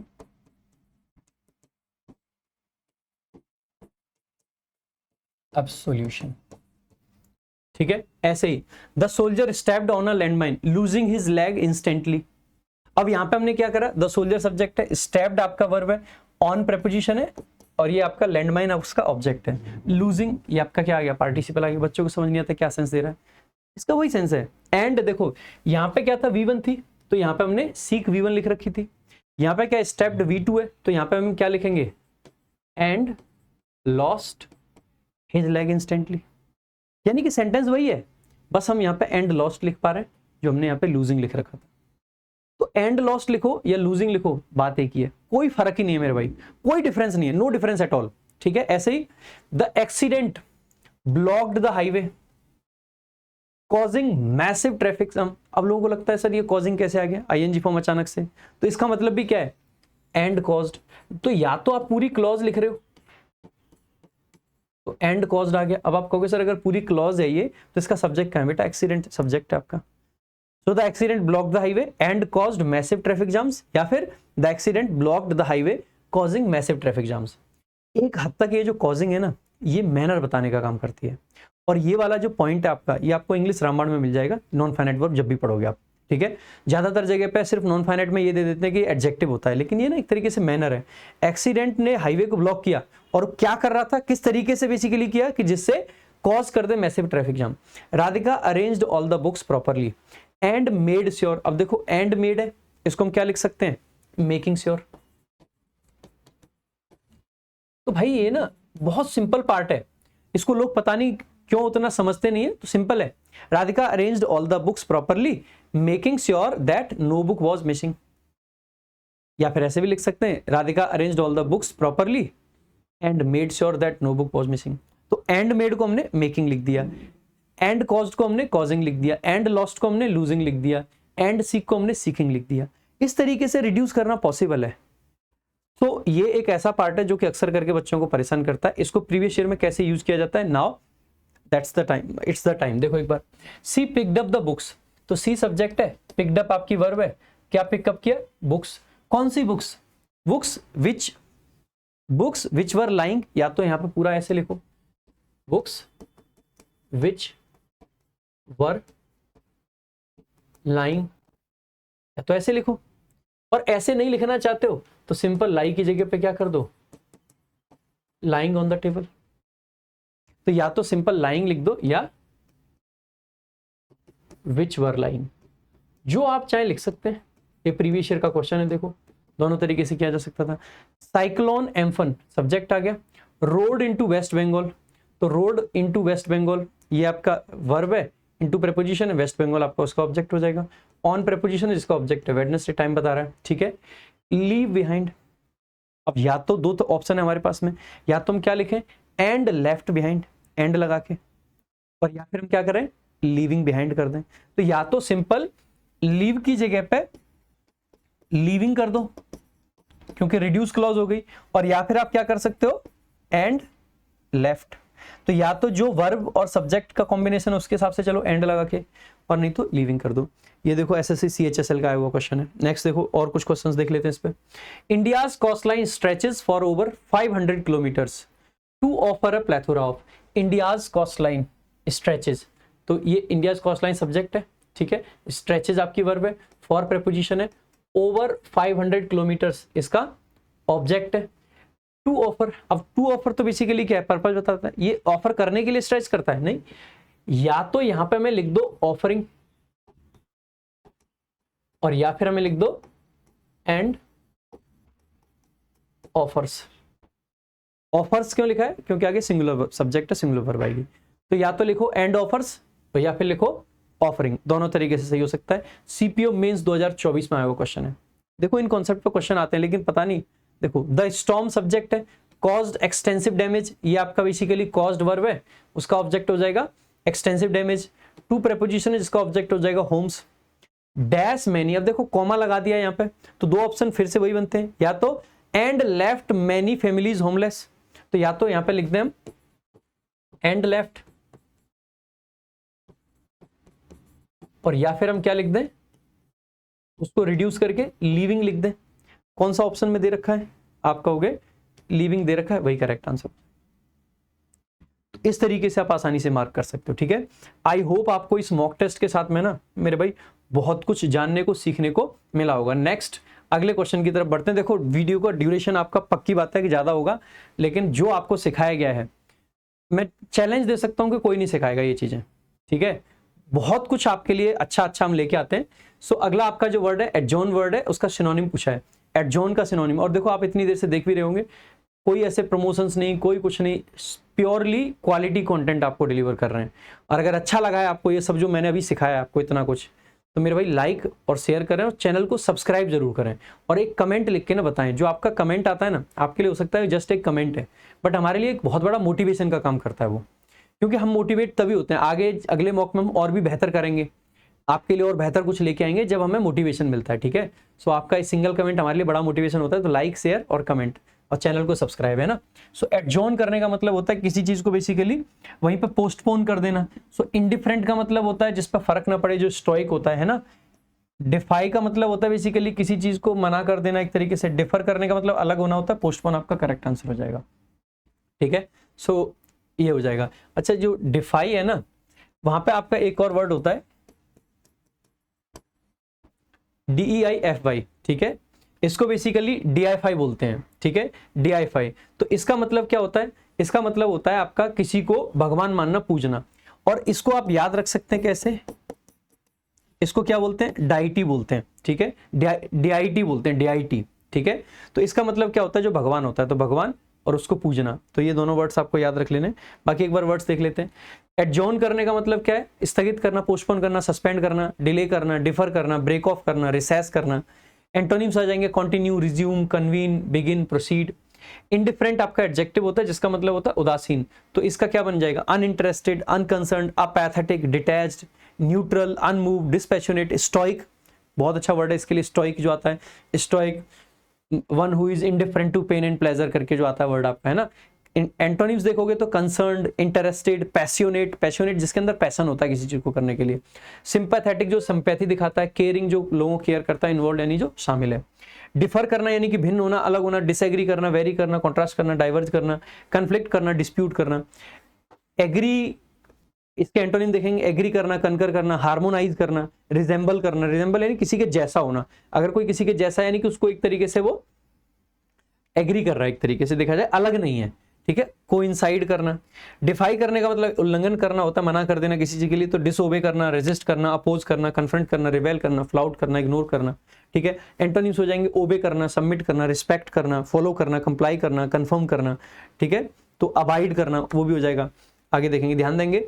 follow के साथ कोई प्रपोजिशन नहीं आती है, कंप्लाई विथ होता है, अबाइड बाई होता है, ठीक है, कंफर्म टू होता है, ठीक है, अधियर टू होता है, अधियर भी आ जाएगा इसमें, अधियर टू होता है। नेक्स्ट देखेंगे, अगला आपका क्वेश्चन है, their house is not home, house is adorned with beautiful antique ornaments. Antique का एंटोनिम पूछा, एंटीक यानी प्राचीन होता है, तो इसका एंटोनिम क्या बन जाएगा, रिसेंट बन जाएगा। तो कॉमन, इनोवेटिव, इनोवेटिव कुछ जो नया ट्राई करते हैं ना, तो देख लेते हैं एक बार। सो एंटीक प्राचीन है, ancient, old fashioned, vintage, classical, historic, time worn. Antonyms देखेंगे तो modern, new, recent, current, contemporary. Contemporary का मतलब होता है समकालीन, और अगर कोई मतलब कोई लाइक कोई रेफरेंस नहीं दिया है तो ऐसे केस में कॉन्टेम्प्रेरी आज के डेट का ही काम करेगा, आज का समकालीन, है ना। कॉमन का मतलब है सामान्य, ordinary, usual, general, frequent, everyday, routine, popular. मैंने बताया था ना, कॉमन कॉमन फ्रेंड यानी ऑर्डिनरी फ्रेंड का सेंस देगा वहां पे। एंटोनिम देखेंगे, uncommon, unique, exceptional, rare, unusual, special, exclusive. Innovative का मतलब हो जाएगा जो कुछ नया काम करता है, so creative, inventive, original, ground breaking, noble, pioneering, imaginative. Antonyms देखेंगे so traditional, conservative, unoriginal, routine, conventional. Inform का मतलब होता है दुबला पतला, कमजोर जो होता है, तो वीक, फीबल, फ्रेल। एलिंग का मतलब बीमार जो होता है ना, सिकली, बीमार। डेलिकेट का मतलब नाजुक, और डिबिलिटेटेड का मतलब, डिबिलिटेट करने का मतलब होता है किसी को कमजोर बनाना, ठीक है, डिबिलिटेट करना। और डिबिलिटेटेड का मतलब हो जाएगा जो पहले से कमजोर है। एंटोनिम्स देखेंगे strong, healthy, robust, fit, sturdy, vigorous, ये सब इसके एंटोनिम्स बन जाएंगे। नाउ नेक्स्ट अगला है, as they walk through the dash they heard the distant dash of a wolf. अब देखो ये तीन वर्ड्स आपके सामने दे रखे, तीनों वर्ड सिंपल है, एक बार देख लेते हैं। ये जो वेल है वो घूंघट होता है, ठीक है, क्या होता है, घूंघट होता है। ये जो वेल है ये क्राई को दिखाता है, चीखना चिल्लाने को। और ये वाला जो वेल है ये दिखाता है बेसिकली जो वैली का रास्ता होता है ना नीचा, उसको दिखाता है। तो आप देखेंगे एज दे वॉक्ड थ्रू, किससे जाएंगे, नीचे वाले रास्ते से निकल के जाएंगे, तो वेल आना चाहिए, एक ही ऑप्शन है ये। और ये वाला wail cry of a wolf, ठीक है, देख लेंगे एक बार। सो वेल यानी अस्पष्ट करना, घूंघट करना, basically to cover, conceal, obscure something. Wail का मतलब होता है पीड़ा या शोक व्यक्त करना, क्राई करना, अ लाउड मोनफुल क्राई और साउंड। ये वेल का मतलब होता है घाटी, a long depression in the land usually between two hills and containing a river. तो वैली वाला जो वी वाला वेल है वो वैली वाला है, ठीक है, ध्यान देंगे। आगे देखेंगे अगला आपका, an office with high salary but no work, ठीक है, तो उसको बेसिकली क्या बोल देते हैं, देखो इसको बोल देते हैं बेसिकली सैनिक्योर, ठीक है, सैनिक्योर। और सैनिश्योर होता है basically centre of attraction, recluse होता है जो अकेला होता है। और ये है यूजरर, यूजरर का मतलब होता है जो हाई रेट पे आपको, मतलब हाई इंटरेस्ट रेट पे पैसा उधार देता है, ठीक है। एक वर्ड और होता है असर, USHER, वो व्यक्ति होता है जो सिनेमा वगैरह में लोगों को सीट बताता है कि वहां बैठो, ठीक है, उसको असर बोलते हैं। इसको यूजरर बोलते हैं। इसका मतलब होता है बेसिकली जो हाई इंटरेस्ट रेट पे पैसा देता है। तो देख लेंगे ये सारे वर्ड्स वही हैं जो अभी मैंने बताए। आगे देखेंगे, he had to pull strings. Pull strings का मतलब होता है अपना पर्सनल इन्फ्लुएंस यूज करना, ठीक है। तो प्ले म्यूजिक नहीं होगा, यूज द इंस्ट्रूमेंट नहीं होगा, वर्क हार्मोनियसली नहीं होगा, यूज पर्सनल इन्फ्लुएंस। नेक्स्ट देखेंगे अगला आपका, one skilled in telling stories. जो स्टोरी सुनाता है ना उसको रिकॉन्टियर बोल देते हैं, रिकॉन्टियर बेसिकली, ठीक है। तो ये नहीं ये हो जाएगा। एक बार सारे वर्ड्स का देख लेंगे। रिकॉन्टियर कुशल वक्ता। वेंट्रल का मतलब होता है ये पेट का पार्ट होता है, खास करके मछली वगैरह के लिए यूज करते हैं इसको, ठीक है। इसके अलावा फेनेटिक का मतलब है जो कट्टरपंथी होते हैं, ठीक है, जो पूरा टॉप लेवल का फैन होता है, ठीक है। और टायरो का मतलब होता है नौसिखिया, नो वॉइस जो होता है, ठीक है, इनएक्सपीरियंस जो होता है। आगे PQRS का आपका क्वेश्चन है, एक बार अरेंज करने का प्रयास करेंगे भाई सभी लोग। देखो पहला है, the first step in saving money is to create a budget. Budget create करना एक पहला स्टेप है। वंस यू नो, इससे तो पक्की बात है शुरू नहीं कर सकते हैं। Once you know how much you can save, make sure to set aside a portion. पहले बताना पड़ेगा कि ये कुछ काम करना है। वंस तो तब आएगा जब ना स्टेप बताते हैं ना कि पहले ये करना है, ये करना है, और जब ये हो जाए तो ये करना है, ठीक है। तो इसको देख के तो लगेगा ये बाद में तो आ सकता है, बट ये शुरुआत में तो नहीं आ सकता है, ठीक है, ठीक है। तो बी से शुरू नहीं कर सकते हैं, दैट्स फॉर सर्टेन। आगे देखेंगे, starting by tracking your expenses and determining where you can cut back. अब देखो यहां तक ना ये नहीं समझ आ रहा है कि हम ये सब कर क्यों रहे हैं, लेकिन जब डी को पढ़ रहे हैं, saving money for the future is a smart financial decision, article a के साथ आ रखा है। मैंने कितनी बार आपको समझाया कि जब भी हम किसी चीज का इंट्रोडक्शन देते हैं, जो इंट्रोडक्टरी पार्ट होता है वहां पर इंडेफिनिट नेचर के वर्ड्स आते हैं, जैसे आर्टिकल ए आ रखा है।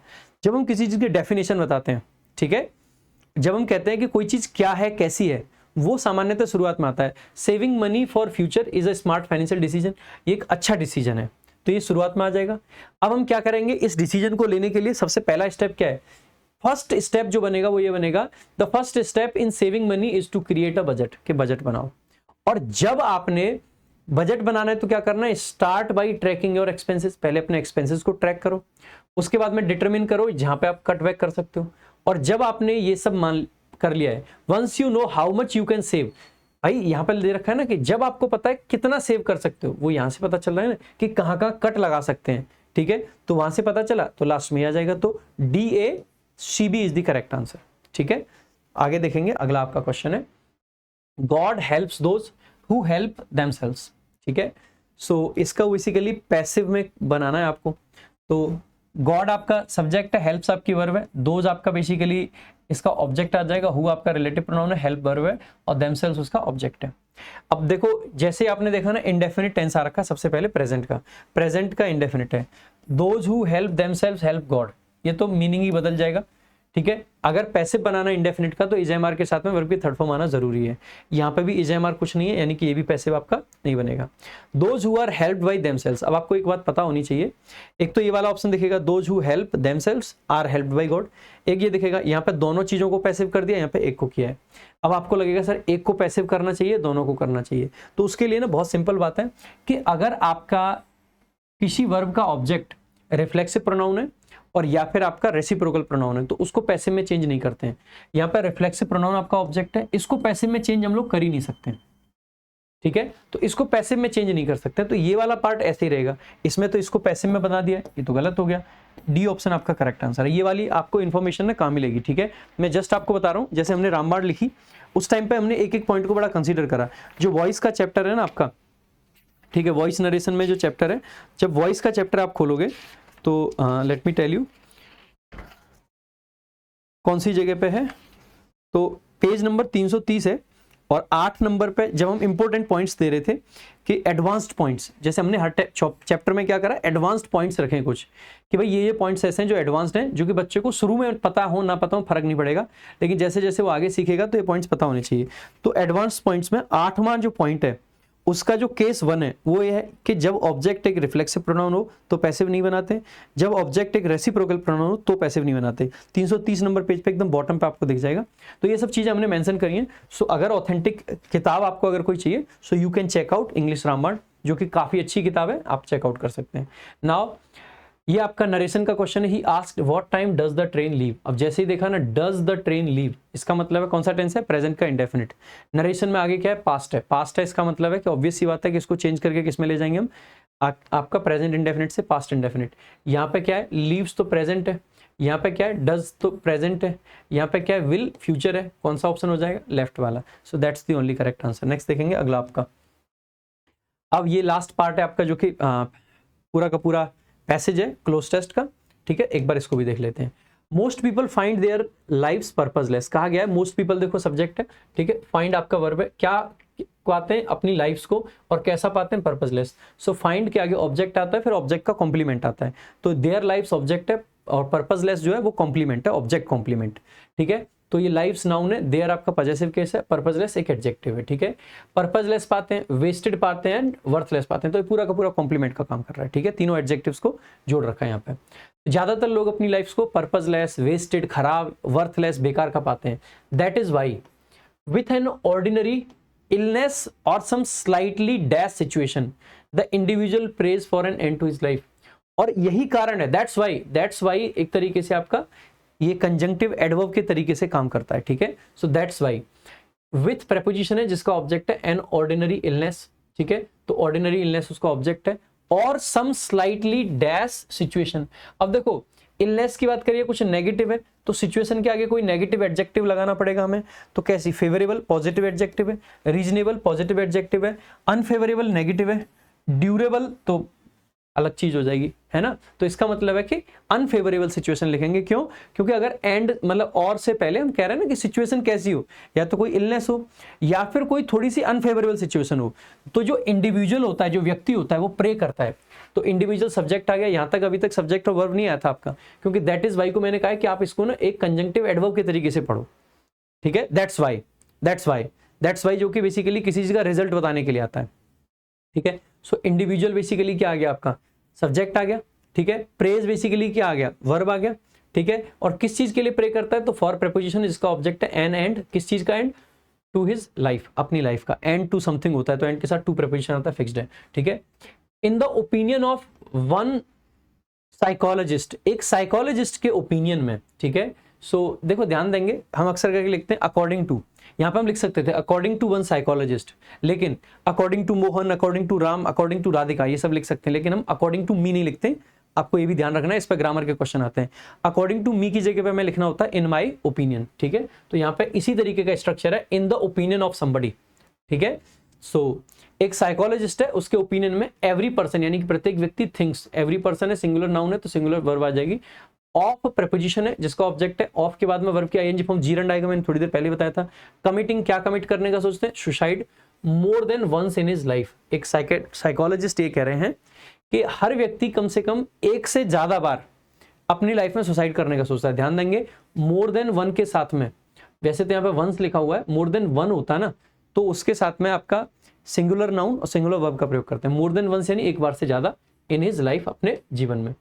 It is a different thing, ये एक अलग चीज है। दैट की, तो दैट आपका कंजंक्शन आ गया, इट सब्जेक्ट था, इज आपकी वर्ब थी, अ डिफरेंट थिंग उसका कॉम्प्लीमेंट था, दैट आपका कंजंक्शन आ गया, ही आपका सब्जेक्ट है। ही डैश नॉट डेवलप। अब देखो जैसे ही देखा ना, डेवलप आपका क्या है, वर्ब है, नॉट आपका एडवर्ब ऑफ नेगेशन है, तो यहां पे पक्की बात है हेल्पिंग वर्ब आएगा। अब हेल्पिंग वर्ब कौन सी आएगी ये आपको समझना है। सबसे पहले क्योंकि डेवलप है या तो मॉडल आ सकता है या आपका डू डज डिड आ सकता है, इन्हीं के बाद में वी1 आ सकता है, और किसी के बाद तो वी1 आ नहीं सकता है। तो देखो हेड है, बिल्कुल नहीं आएगा, हेड के बाद क्या आता है, वी3 आता है, हैज के बाद वी3 आता है, ठीक है। एक डिड है और एक डज है, इन दोनों के बाद में आपका क्या आ सकता है, वी1 आ सकता है। अब आपको ये समझना है कि पूरा पैसेज पास्ट में चल रहा है कि प्रेजेंट में। यहाँ पे देखो प्रेज लिख रखा है, ठीक है, यहाँ पे देखो इज लिख रखा है, यानी कि सब कुछ प्रेजेंट में तो फिर आपको डज लिखना पड़ेगा, ठीक है। So that he does not develop enough courage, वो बात अलग है कि व्यक्ति इतना करेज, इतनी हिम्मत नहीं जुटा पाता है। सो डेवलप इनफ करेज, ध्यान देंगे इनफ के साथ अगर नाउन आता है तो इनफ पहले नाउन पीछे, लेकिन अगर इनफ एडजेक्टिव के साथ आता है तो पहले एडजेक्टिव लिखते हैं फिर noun. He is rich enough, he has enough money, ठीक है, ध्यान देंगे। इनफ के साथ में सामान्यतः इन्फिनिटिव आता है, तो देखो आगे इन्फिनिटिव आ गया, टू एंड, 2 + V1, किस चीज को एंड करने की बात कर रहे हैं, हिज लाइफ। वो बात अलग है कि वो व्यक्ति उतना हिम्मत नहीं जुटा पाता है कि वो अपनी लाइफ को एंड कर पाए, लेकिन सोचता जरूर है एक से ज्यादा बार, ठीक है। इवन देन, देखो आजकल ने ये बड़ा कॉमन सा बन गया, डिप्रेशन, एंजाइटी, इतना सब कुछ जीवन में चल रहा है। मैं हमेशा एक चीज कहता हूं कि जो हैप्पीनेस है ना, आज की डेट में हैप्पीनेस ऑटोमेटिक एक चॉइस नहीं बन के रह गई है। पहले क्या था कि अगर आदमी को खुश रहना, आदमी रह सकता था, बट आज के कॉन्टेक्स्ट में अगर आप देखोगे ना, इतनी सारी चीजें जीवन में आ गई हैं कि happiness is no more a choice, ठीक है। हम अक्सर करके कहते हैं कि happiness is a choice, I choose to be happy, ठीक है, कि मैं हैप्पी रहना पसंद करता हूं, but happiness is no longer a choice. This is what, मतलब ये मेरा ओपिनियन है। हैप्पीनेस के लिए आपको आजकल एफर्ट्स करने पड़ते हैं। अगर आपको हैप्पी दिखना है, खुश रहना है और अपने आसपास वालों को खुश रखना है, तो उनके लिए आपको बहुत सारे एफर्ट्स की जरूरत होती है। एफर्ट्स जैसे कि कभी किसी को सरप्राइज करने की आपको जरूरत पड़ती है, आपको सामने वाले को भी पता है कि आप उसको सरप्राइज करना चाहते हैं, और सबसे बड़ा सरप्राइज तो ये होता है कि सामने वाला जानता है कि आप उसको सरप्राइज करने वाले हैं लेकिन आप नहीं कर पाए, और वो ऐसा सरप्राइज है कि आपके सर पे आके फूटता है, ठीक है। अब आपको लग रहा होगा लगता है सर की शादी हो गई है, ठीक है, सही कह रहे हो भाई, तो ऐसा होता है, ठीक है। तो ये सब चीजें हैं, एक्सपेक्टेशंस बढ़ गई हैं लोगों की। सो हैप्पीनेस के लिए भी ना आज हमें एफर्ट्स करने की जरूरत पड़ती है। जीवन में दुख देने के लिए 50 तरीके की चीजें हैं। जब हम ऑफिस में जाते हैं तो ऑफिस में कुछ खराब है, अगर हम पढ़ाई कर रहे हैं तो पढ़ाई में रोज कोई रिजल्ट नहीं आया, कोई एग्जाम टाइम से नहीं हुआ, कोई कुछ नहीं हुआ, कोई घर में दिक्कत है, फाइनेंशियल प्रॉब्लम्स हैं, सोसाइटल प्रॉब्लम्स बहुत सारी हैं, सोसाइटी उतने अच्छे से ट्रीट नहीं करते बिकॉज हम बेरोजगार हैं। सो ये प्रॉब्लम्स बहुत हैं। इवन जब सिलेक्शन हो जाता है ना, नौकरी लग जाती है, उसके बाद भी क्या लगता है कि क्या जॉब वाले लोगों को डिप्रेशन, एंजाइटी, टेंशन, ये सब चीजें नहीं होती हैं? उनको भी होती हैं। बट क्या है कि आज हमारी लाइफ की प्रॉब्लम्स डिफरेंट हैं, उस दिन हमारी लाइफ की प्रॉब्लम्स डिफरेंट होती हैं। तो अलग अलग कॉन्टेक्स्ट में अलग अलग चीजें हैं, बट ये चीजें कॉमन है। और एक बात हमेशा ध्यान रखना, problems are part of life, वो जीवन का एक हिस्सा है। कभी ऐसा नहीं हो सकता है कि हमारे जीवन से हम प्रॉब्लम्स को ऑल टुगेदर एलिमिनेट कर पाए, कभी नहीं कर सकते हैं। So just try to be happy with whatever you have, ठीक है, जो भी आपके पास में है उससे खुश रहना सीखें। एफर्ट्स थोड़ा डालें अपनी हैप्पीनेस के लिए। जहां आपको लगता है कि आप उदास हो सकते हैं, जिस चीज की वजह से उदास हो सकते हैं, उसको कैसे भी करके अपनी लाइफ से एलिमिनेट करने का प्रयास करें। सो ये आपको हमेशा कोशिश करनी पड़ेगी, ठीक है। सो डिप्रेशन एक कोई सोल्यूशन नहीं है, ठीक है। अगर आप उदास रहते हैं, आप दुखी रहते हैं, कई बार क्या होता है, एक छोटी सी चीज होगी, रिजल्ट नहीं आया, कोई भी काम खराब हो गया, हम जानते हैं कि उदास रह के, परेशान होकर वो काम सही नहीं होगा, उसके बाद भी हम रहते हैं। अगर हम वहीं पे थोड़ा सा अपने मन को समझाएं, अपने अंदर से थोड़ा सा चेंज करने का प्रयास करें, so we can be happy यार, ठीक है। हम आसानी से हैप्पी रह सकते हैं, बहुत पॉसिबल है। लेकिन हम लोग अक्सर करके एक सोसाइटी में ना एक नया नैरेटिव और चलता है। मैं आपको एक चीज और बताता हूं, सिंपैथी गेन करने के लिए लोगों की, कई बार लोग उदास रहना पसंद करते हैं। स्टेटस लगाना, जिससे कि पता है समटाइम्स लोग उदास होते हैं और ये बात दिखाना चाहते हैं, अपने आप को ये कह रहे हैं कि मैं दिखाना नहीं चाहता हूं कि मैं उदास हूं, लेकिन वो इनडायरेक्टली चाहते हैं, उनका मन अंदर से उनसे वो काम करवाता है जिससे उसके आसपास वालों को, उसके जानने वालों को पता चले कि उदास है।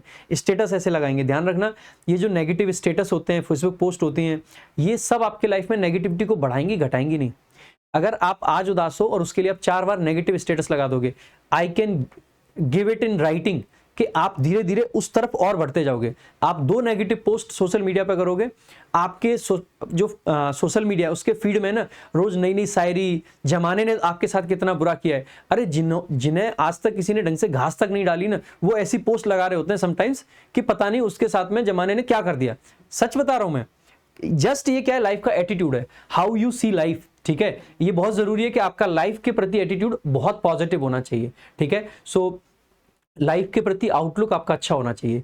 तो देखेंगे आगे। ठीक है, तो यहां पे भी यही कहा गया कि even then some impulsive individuals, देखो हालांकि इनफ करेज नहीं होता है, लेकिन फिर भी सम इंपल्सिव, इंपल्सिव का मतलब होता है जो इंपल्स पे डिसीजन लेते हैं, तुरंत कोई काम हुआ फटाक से रिएक्ट कर दिया, सोचा समझा नहीं। 2 तरीके के लोग होते हैं, जो कुछ भी करने से पहले सोचते हैं और दूसरे वो जो कुछ करने के बाद सोचते हैं। ठीक है, तो कुछ इंपल्सिव लोग होते हैं जो कि मतलब सोचते बाद में, पहले करते हैं। So they commit suicide because of dash reasons like failing in examination. मतलब ऐसे रीजंस के लिए, कैसे reasons, petty reasons, big reasons, valuable reasons, detachable reasons. देखो एक चीज समझेंगे, यहां पे अगर मैंने कोई ऐसा लिख दिया कि बिकॉज ऑफ स्ट्रॉन्ग रीजंस, तो इसका मतलब है मैं कहीं ना कहीं इनडायरेक्टली ये कहना चाह रहा हूं कि suicide is justifiable because the reason was strong.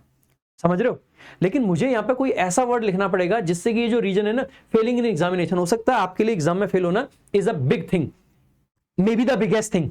ठीक है, बट यहां पे अगर कोई ऐसा शब्द मैंने लिख दिया जो कि पॉजिटिव इन नेचर है, तो यहां पे मैं इनडायरेक्टली जस्टिफाई कर दूंगा सुसाइड को, जो लोग कुछ लोग करते हैं। बट बीइंग अ टीचर या फिर एक पैसेज, बीइंग एन एडिटर और एन ऑथर, ठीक है, आप ऐसे वर्ड्स यूज नहीं कर सकते हो। आप ये एडिटोरियल से लिया गया है, जहां से भी लिया गया है, एक जिसने भी ये पैसेज लिखा है वो सुसाइड को गलत बता रहा है, ना कि सही। इसीलिए यहां पे हमें ऐसा वर्ड लिखना है कि ये रीजंस छोटे लगे सुसाइड के सामने, और एक्चुअली में सुसाइड के सामने बहुत छोटे रीजन है। सो फेलिंग इन एग्जामिनेशन, एग्जाम में फेल हो जाना, लूजिंग अ जॉब, जॉब का चले जाना, क्वारल्स इन द फैमिली, परिवार में झगड़े का होना, और defeat in a court of law, या कोर्ट में हार जाना, इन सब छोटे रीजंस की वजह से भी कुछ लोग क्या कर लेते हैं, सुसाइड कर लेते हैं। तो रीजंस को छोटा बताना है, तो बिग नहीं कह सकते हैं, वैल्यूएबल नहीं कह सकते हैं। डिटैचेबल का मतलब होता है जिसको, मतलब डिटेक्टेबल का मतलब जिन चीजों को ना डिटेक्ट कर सकते हैं। ठीक है, डिटेक्ट करना यानी कि जिन चीजों को बेसिकली कहीं से लाइक कोई जैसे एरर डिटेक्ट करते हैं ना, उसकी बात कर रहे हैं। तो डिटेक्टेबल का तो कोई मतलब ही नहीं बनेगा। ठीक है, आगे देखेंगे। इसके अलावा पैटी का मतलब होता है स्मॉल, छोटे छोटे। ठीक है, तो डिटेक्टेबल का मतलब है जिनको डिटेक्ट किया जा सकता है, जैसे एरर को डिटेक्ट करते हैं। मैं पहले डिटैचेबल समझ रहा था वहां पे, डिटैच का मतलब होता है अलग करना, अलग करने लायक। ठीक है, वो नहीं है। आगे देखेंगे। ठीक है, the number of people committing suicide because of such reasons, in reasons की वजह से जो नंबर ऑफ पीपल सुसाइड कर रहे हैं, ध्यान देंगे द नंबर ऑफ के साथ में प्लूरल नाउन सिंगुलर वर्ब आता है, लेकिन अ नंबर ऑफ के साथ में प्लूरल नाउन प्लूरल वर्ब आता है। द नंबर का मतलब होता है संख्या, तो द नंबर ऑफ पीपल, अब आगे कमिटिंग क्या ये वर्ब है? नहीं, अभी थोड़ी देर पहले बताया था ना, the number of people who commit suicide, तो हु कमिट को हमने क्या कर दिया, रिड्यूस करके कमिटिंग कर दिया है, committing suicide because of such reasons, और ऐसे रीजंस की वजह से जो सुसाइड करते हैं। तो द नंबर के लिए वर्ब आ गई सिंगुलर, ऑन द इंक्रीज, ये ऑन द इंक्रीज है यानी कि बढ़ रही है संख्या। ठीक है, so it is on the increase. आगे देखेंगे, सम पीपल से, कुछ लोग ये कहते हैं दैट के, ये कंजंक्शन आ गया, a man gets dash a disappointing atmosphere. अब देखो गेट वर्ब का ऑब्जेक्ट है डिसअपॉइंटिंग एटमॉस्फियर, तो जिसमें एटमॉस्फियर नाउन है, डिसअपॉइंटिंग एडजेक्टिव है, ये आर्टिकल है, तो यहाँ पे क्या आना चाहिए? अब यहाँ पे देखेंगे सो एज, देखो सो एज के बाद में आर्टिकल है, ऐसा पॉसिबल नहीं है। एज के बाद में ध्यान रखना है, एज आता है, फिर आपका एडजेक्टिव आता है, फिर आर्टिकल आता है, फिर नाउन आता है। Radhika has as beautiful a noise, not noise, voice. ठीक है, Radhika has so beautiful a voice as Kavita, उसकी आवाज भी उतनी ही सुंदर है जितनी कविता की, नॉट नॉइस है ना, वॉइस। ठीक है, तो एज ब्यूटीफुल अ वॉइस। ठीक है, एज ब्यूटीफुल अ वॉइस, ध्यान देंगे। सच के साथ क्या होता है? Such a beautiful girl, such a beautiful book, such a useful book, ऐसे करके लिखते हैं। तो सच आर्टिकल फिर एडजेक्टिव, तो आप ये देखोगे कि यहाँ पे सच आ गया, फिर उसके बाद में आर्टिकल आ गया, फिर एडजेक्टिव आ गया, सच आ जाएगा। ठीक है, सच एज तो बिल्कुल नहीं आएगा यहाँ पे। तो आगे देखते हैं आगे। ठीक है, so a disappointing atmosphere everywhere around him, जो भी उसके चारों तरफ वैसा ही होता है। That he does not find, उसको लगता ही नहीं है एनी सोल्यूशन। सो इतना होता है। आगे ध्यान देंगे, सच के साथ पेयर बनता है किसका, दैट का। सच और सो के साथ पेयर बनता है दैट का। सच के साथ में सामान्यतः नाउन आते हैं, सो के साथ सामान्यतः एडजेक्टिव आते हैं। ठीक है, तो सो आता है तो एडजेक्टिव आते हैं, सच आता है तो आपका बेसिकली नाउन आता है। तो यहाँ पे क्योंकि नाउन था एटमॉस्फियर तो सच लगा दिया हमने। ठीक है, सिर्फ अगर ऐसे होता ना सो डिसअपॉइंटिंग तो फिर सो ठीक होता, लेकिन सो डिसअपॉइंटिंग एन एटमॉस्फियर ऐसे भी लिख सकते थे। यानी कि सो आता है तो एडजेक्टिव के बाद आर्टिकल आएगा, सच आता है तो एडजेक्टिव से पहले आर्टिकल आएगा, सेम मीनिंग देते हैं। ठीक है, आगे देखेंगे। एवरीवेयर अराउंड हिम, दैट आगे दैट कंजंक्शन आ गया, ही सब्जेक्ट आ गया, does not find any solution, कि उसको सोल्यूशन मिलता ही नहीं है। यही मैं कहना चाह रहा हूं कि समटाइम्स क्या होता है, हम अपने आसपास का जो एटमॉस्फेयर है ना उसको इतना नेगेटिव और डिसअपॉइंटिंग बना लेते हैं, और हम ये खुद क्रिएट करते हैं। यार एटमॉस्फेयर ना ऑटोमेटिकली नहीं बनता है, हमारे आसपास में जो एटमॉस्फेयर है वो हम लोग क्रिएट करते हैं, और हम लोग ऐसा क्रिएट कर लेते हैं समटाइम्स कि हमारे लिए खुद मुश्किल हो जाती है। ठीक है, तो कोई सोल्यूशन नहीं मिलता एक्सेप्ट दिस यानी एक्सेप्ट सोसाइटी के अलावा। अकॉर्डिंग टू सम साइकेट्रिस्ट, कुछ साइकेट्रिस्ट के अनुसार, ये अकॉर्डिंग टू वाला फ्रेज आ गया यहाँ पे। ठीक है, ध्यान देंगे।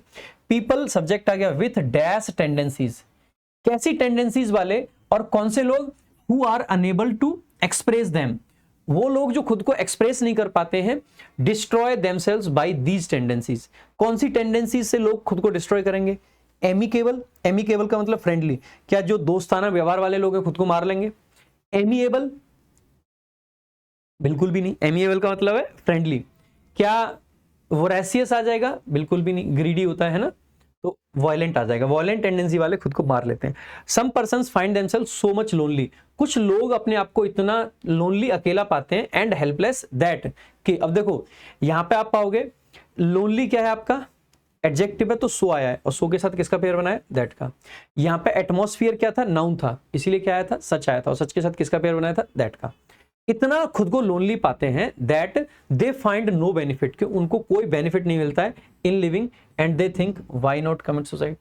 कुछ लोग अपने आप को इतना अकेला पाते हैं, हेल्पलेस पाते हैं, उनको लगता है जीने का कोई फायदा नहीं है और अब तो मर जाना चाहिए। ठीक है, ये फालतू की बात है, एक बात ध्यान रखना, जीवन बहुमूल्य है, हमेशा आपके जीवन से बड़ा कुछ नहीं है जीवन में।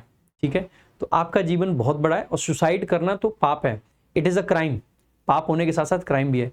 भारत की जो न्याय संहिता है उसके हिसाब से सुसाइड करना इज अ क्राइम। ठीक है, तो करना नहीं चाहिए कभी भी। कभी अगर मन में कभी ऐसे नेगेटिव ख्याल आए ना तो निकाल के फेंक देना यार, जीवन में खुद से बड़ा कुछ भी नहीं है, ये मान लेना उस टाइम के लिए। ठीक है, so being selfish is good when you are surrounded by negative thoughts. ठीक है, जब नेगेटिव थॉट्स आपको सराउंड करें, so being selfish is the best thing. ठीक है, ऐसे टाइम पे आपको सेल्फिश बनना पड़ेगा और अपने लिए सोचना पड़ेगा। फेवरेबल अनुकूल होता है, ड्यूरेबल जो मजबूत हो, जो ड्यूरेशन तक चले। ठीक है, रीजनेबल उचित होता है, पैटी तुच्छ होता है, वैल्यूएबल मूल्यवान होता है, एमिकेबल बेसिकली मित्रवत होता है, वोरेसियस लालची होता है, वायलेंट आपका हिंसक होता है। ये सारे वर्ड्स जो कि यूज हुए थे इसमें। बाकी मेरे भाई अगर आपको मेरा पढ़ाना अच्छा लगता है, सब कुछ अच्छा लगता है, so you can check out my English special VOD batch. Recorded batch है लेकिन बहुत खतरनाक, इसमें आपको कंटेंट मिलता है, बहुत जबरदस्त है। सिर्फ 699 रुपए की फी में आप लाइफ टाइम वैलिडिटी के साथ में इस बैच को चेकआउट कर सकते हैं। ठीक है, तो आप जाइए RG विक्रमजीत ऐप डाउनलोड कीजिए, वहां पे आपको ये बैच मिल जाएगा। बाकी जो किताबों की मैंने चर्चा करी थी, आपको दोनों ही किताबें, वोकैबुलरी के लिए वोकैब संजीवनी और ग्रामर के लिए इंग्लिश रामबाण, मैं गारंटी दे सकता हूं कि मेरे भाई बहुत प्यारी किताबें हैं। मैंने खुद मेहनत करके इन किताबों को लिखा है, एक एक चीज़ बड़े अच्छे से सजाई गई है इन किताबों में, तो आप चेकआउट कर सकते हैं। रिवीजन के लिए हमारी पॉकेट रॉकेट किताब अवेलेबल है फ्लिपकार्ट पे, आप उसको चेकआउट कर सकते हैं। बाकी अगर आप मुझसे कॉन्टैक्ट करना चाहते हैं, आपको लगता है कुछ पूछना है, जानना है, तो हम प्रॉपर आपको रिप्लाई करते हैं इंस्टाग्राम पे, प्रशांत_सोलंकी_इंग्लिश, ये इंस्टाग्राम हैंडल है मेरा। यहाँ पे आपको हर एक चीज बड़े डिटेल में बता देते हैं हम लोग। कुछ भी आप पूछना चाहते हैं, कुछ भी समझना चाहते हैं, आपकी कोई भी प्रॉब्लम है, उन सभी प्रॉब्लम्स का समाधान होता है। बाकी प्रशांत सोलंकी इंग्लिश ये हमारा टेलीग्राम चैनल है, आज की क्लास की PDF, बाकी क्लासेस की PDF वो सब यही मिलेगा। और अपडेट्स के लिए आप हमारा व्हाट्सएप चैनल प्रशांत सोलंकी इंग्लिश जरूर फॉलो करें, वहां पे आपको हम सारी जानकारी देते रहते हैं। ठीक है, बाकी वीडियो अगर अच्छी लगी हो तो लाइक करें, शेयर करें, चैनल को सब्सक्राइब जरूर करें। थोड़ी बड़ी रही होगी लेकिन आई होप आपको बहुत कुछ सीखने को मिलेगा। So this is all for today, thank you so much, जय हिंद, जय भारत।